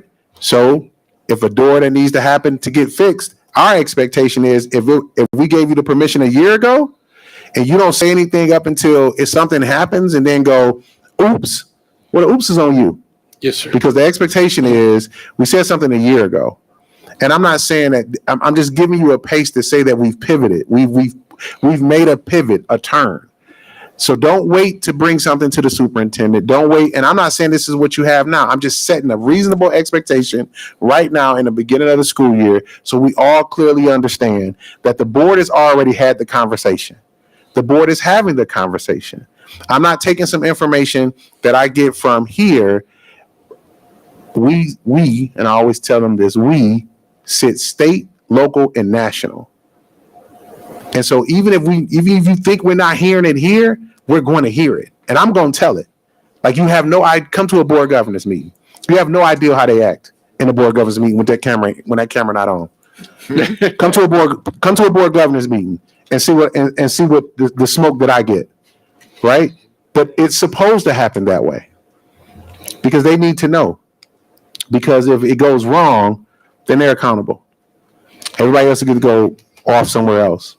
Legislatively here in the state of Michigan, we're the hardest to hold school boards accountable for a vote that they take or actions that they didn't. And that's just the way it is. That's the life that we're in, and that's what we chose. So just clearly understand it. Bring in the information. Don't shy away from it. This is not going to be the year we shy away from anything. So I appreciate you bringing the interior piece because we know it's an issue. Yes, sir. And we know we need to fix it.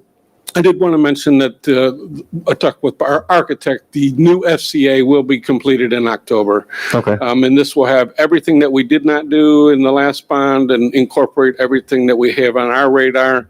And then, of course, okay, did y'all hear that, board? It'll be done in October. Okay, so they asked a question about that. Let me check that right off my list. FCA done in October. Okay. Okay, thank you. Thank you, Soup. That's it. That's all we got. Okay. All right, we're going to move down to discussion, action item, approval of bid pack 31, WHRC doors and windows. Need a motion. So move. Moved by trustee Groves, supported by trustee Bowman. Questions, comments, or concerns? And so just for clarity, as we making this as we're about to vote on this action, just for clarity, this is for interior and exterior doors. Yes. And when do you anticipate doing the breezeway? When do you anticipate that project?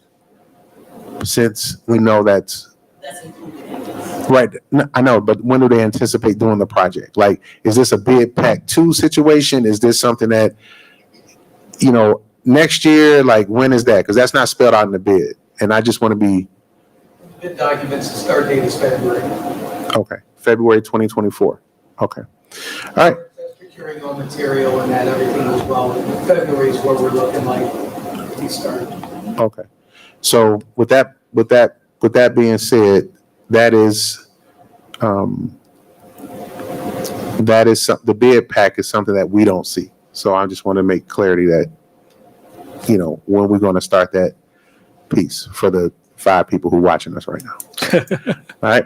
Thank you. It is. I watch it. Like, I know who my audience is. All right. Well, I had a lady tell me she watches every week. We know who that is. No, not her. Former teacher. Okay. She does too. All right. Roll call, please. President Garrett, Yes. VP Gross. Yes. I'm voting yes. Treasurer Terry. Yes. Trustee Bowman.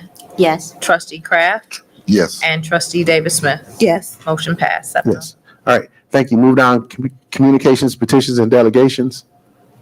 We have none, sir. Okay. Vice President said we have no communications, petitions, and delegations. Okay. Anything from administration? We're doing something new this year. Anything from administration? Final. Staff? Anything you want to say? Staff? Nothing? Okay. All right. Maybe we'll take that off the agenda. No, I'm just playing. No, I'm just playing. That is something to add because it's very important that you have your closing comments too, because a lot of times people do say things that you may need to clarify before you leave or anything like that. So we do want to give you the opportunity to do so. So thank you for that. Board comments and announcements. I ain't gonna even do it. Trustee Kraft, I ain't gonna even do it. Wow. Okay, here we go. Yeah, I want to close. I think this was a great meeting today. Yes. I think we got a lot out of it. I like what's going on with the bond projects. I like the new hires. Thank you for what you do over there and bringing the talent to our district. I had a wonderful time at the Dream Cruise. I missed it. I must mention that. We sat out in the parking lot, then we walked over across the street to watch Ronnie McNair perform. He did an awesome job. And I just like to think, I love the way what direction this board is going in. And I like to give kudos to my fellow board members and our superintendent and her staff and all the teachers in our Pontiac School District. And that's it for me tonight. All right. Thank you. Trustee Bowman.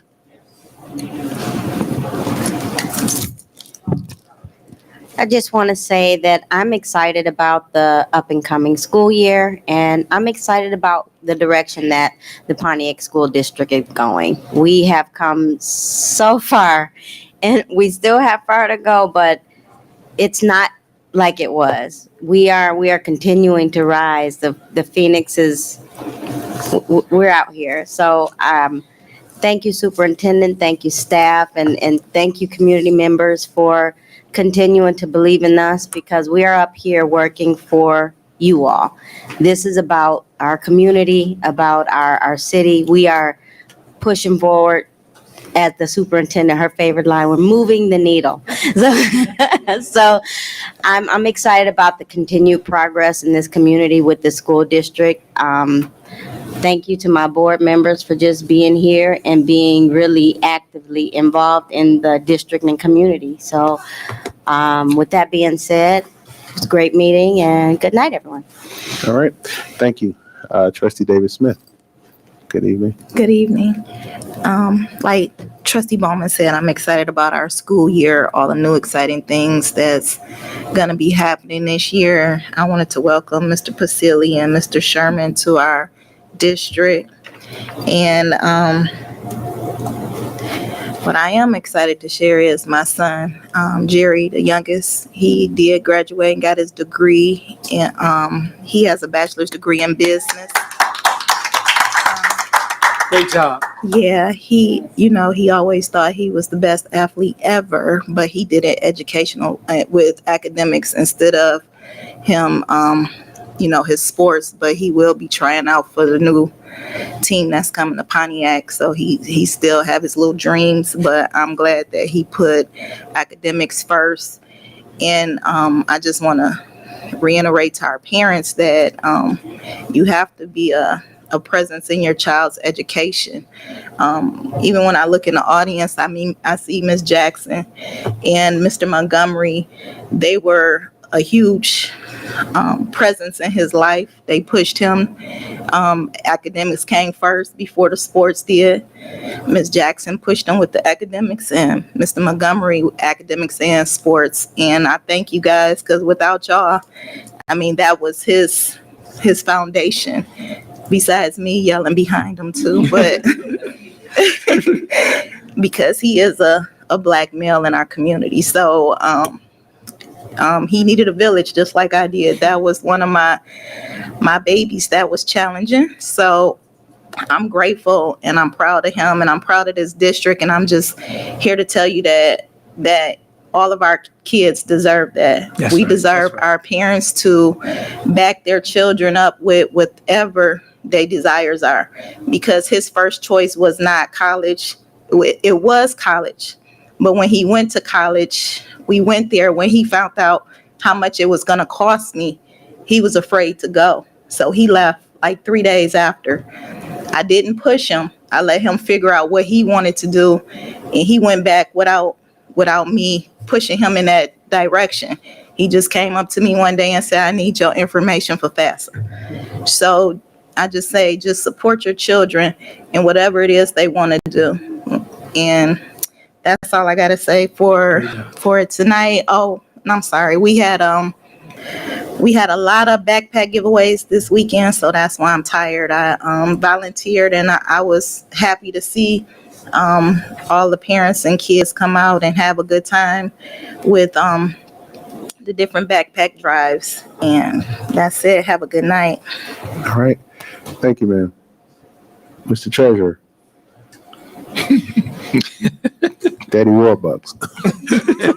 Good evening, everybody. Good evening. Good evening. A great meeting again. Just want to say thank you for all of the reports and all of the information. It's good to see that we're still moving forward. We're still working together as a team. We're all on one accord. So I want to, continue that as we move through this next school year. But definitely we're open. If you have anything, you want to bring anything, you want to come talk to us, feel free, come talk to us. Let us know how you're feeling or things that might be just on your mind. As you know, we're here for the community. We're here for these kids and we're here for the staff and we got to support. So anything you have, you want to get off your chest or your mind, feel free to come up. We're a pretty friendly group. I don't think we have too many attitudes. We get along pretty good. We all pretty much smiles, but we do take care of business. So once again, thank you for everybody, superintendent and your staff. Appreciate all you're doing. So let's continue to move forward. Thank you. Thank you, Mr. Treasurer. Madam Secretary, how you doing? Good. How are you? Good, good. Good. I'm not going to repeat everything that everybody else has said, but I'm really excited about the direction that the Pontiac School District is going in. I'm really proud of the accomplishments and just everything of the offerings that we have for our students. Also, welcome to our new hires. We're happy to have them on board. And a special thank you to all of our partners that supported the back to school rally that we had last week. And also wanted to share that homecoming is coming up. I know the school year has not officially began. However, homecoming is coming up the week of September 25th through the 30th. So our game will be on that Saturday this year, September the 29th. So we're the 30th, September 30th. So we're looking forward to alumni coming out to support, as well as our athletes when they get back in school. So that's all I have. Thank you. All right. Thank you, ma'am. Mr. VP, how you doing? I'm good, sir. How are you? Good, good. Go ahead. Good, good, good. Good evening. Good evening. What a great meeting. I want to first thank this guy next to me right here who calls me daily to have me working as if, I don't have a job. You don't. Oh, you're right. I had the opportunity, Super, I want to give you a couple of names and get you their numbers. I had the opportunity to go to the General Motors showcase, student showcase, out in Warren out there. And Mr. Steve Bonner, Mr. B, and Matty Ellis. Both of them. I want to invite them and the children to this meeting so you can see their presentation on what they presented there. Most of seniors. And I mean, and Heidi, I got pictures to give you too, so you can put in. But oh yeah, I had a great time. I'm glad he sent me, and it was great to see students all over the state of Michigan, right? A lot of Flint, some Saginaw, Detroit. And I visited our table last. They were up front, and see those faces, those children, the job that they did throughout this district, and had it. I just want to invite them in. Yeah, but I want to invite that group that was there. He knows the names, and I had the kids, and oh man, you're talking about a wonderful time. Thank you. Mm-hmm. And let's get with them, and I got their numbers and stuff if you don't have them, and we can call them. And I had a great time. I also had the opportunity to meet up with a few different agencies around Pontiac that's working with our kids, whether it's through the court system and mentoring programs. And thank you for inviting me there. And I sat with them and all the great ideas we had with them. And I'll share the notes with you so that they send in. I had a great time meeting with them, and they're doing a lot for our students. The one group that you work with, the mentoring group, that they went to the ball game. Man Up. Men Up, yes. Excellent program. Mm-hmm. And let's keep doing that. And it's excellent to see. And they're our kids. That's why I'm so excited when I come in here. They're our kids. And he didn't say anything, but I want to thank Trustee Kraft for the fine job he did this summer with the itty bitty kids oh my gosh. I've been there a couple of times. Marcus, I even bought them pizza. Now, but, he deals with when he was with the younger kids. And you want to talk about the faces. And that day I was known as, hey, there's a pizza man. And so they would come up, give me a hug and shake my hand and the things that he's teaching them. And I had a young man come up to me and ask me and just give me a little example on how our kids are being taught. A little bitty guy. And he came up, he says, sir, can you open up my juice?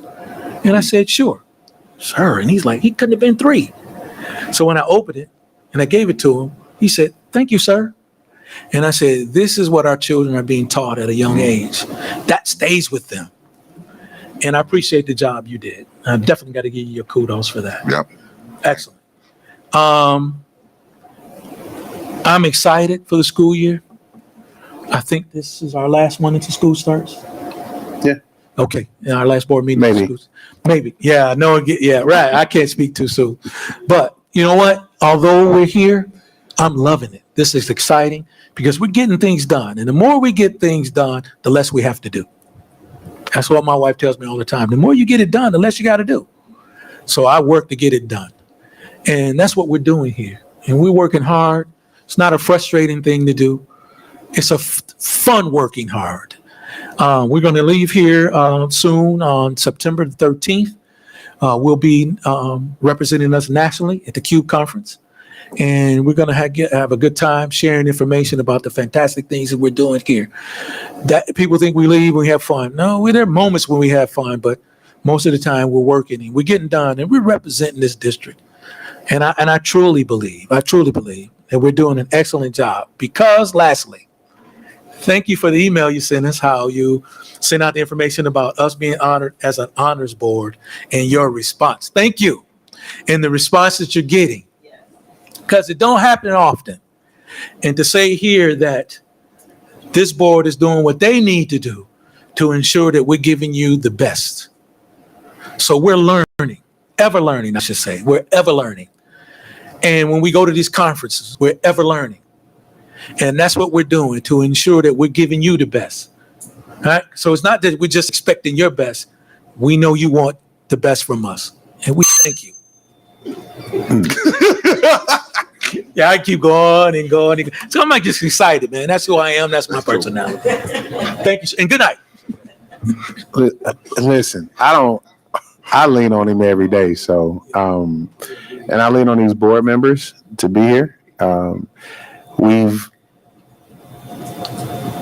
I was asked in Salt Lake City, they said, what's your why? Like, why did you come back? Like, there was a gap between your boardsmanship. And I said I wanted to finish what I started. I wanted to see Pontiac nationally.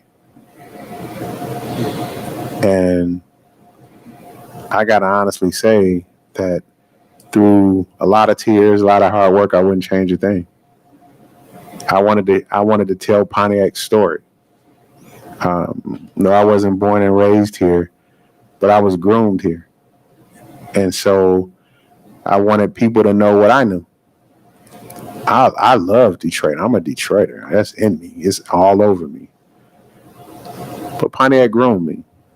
And I wanted to watch it and not an envy, but you see something and you like, why we ain't up there? Why they ain't calling our names? Because you see all the good stuff that happens, right? You see we got our challenges. Who don't have challenges? You go somewhere that ain't got challenges, you better get out of there. You better leave. Something ain't right. Something going on. It's gonna mess you up if you're in a spot where ain't no challenges. Everything is not Pleasantville. And I just kind of want to get that out of the fabric of how you educate and do work. Like, it's okay to have challenges, but be the superhero. Like, want to be the person that's going to bring the solution. Don't back down from it. Like, I don't know. I said, but that's my why. And so also in that, my why is to make people around me bigger than me. I'm not the smartest person at this table at all. Far from it. But it's the task. I'm going to do my job, and I know what my job is. And sometimes it's not comfortable, but it's my job. And it's a job that I love to do because I remember Superintendent Williams as Principal Williams. Like it was, I remember arguing in the back of that little room of saying we needed somebody to represent us down here at the White House. There's nobody from Pontiac that represents us at the White House. Everybody was from everywhere else. And I remember arguing and fighting and debating. And as Superintendent Williams says, "Is this a hill you ready to die on?" Oh, that was a hill I died on that day. And she came down. And then I got to watch her grow. And then she becomes superintendent. It's not your traditional superintendent. It wasn't no search. It wasn't they handed her a whole $100 and something million organization and said, you know what? If it mess up, now this is what they didn't tell her.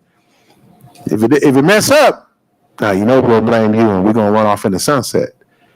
But she took all the tools she had in her bag, and she said, "Hey, until we can get a board that's gonna be the board and trust and put the information out there, I'm gonna hold it down." Like, that's not, you don't get that every day. This is not something that's happening in every other district.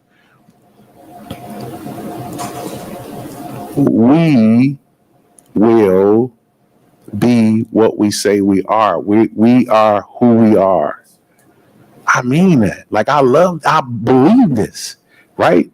Like I told y'all don't have a Woodward on stage. I'm gonna have a statue on Woodward, like for real. Like that's it.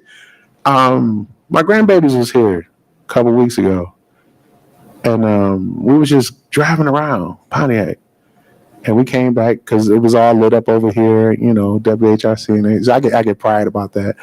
And we was just out there looking at WHRC, and they was just looking like, because they love lights, you know, like, oh my God, like they don't know what it used to look like, right? We do. The flags that's out there flying. So I'm gonna do my job. We're gonna do what we need to do, and people gonna know about the history of Pontiac. It was not. I'm telling you, all the other school districts they took from us. They borrowed, called it, flipped it something else, and flipped it. And that's cool. You can have that. Go.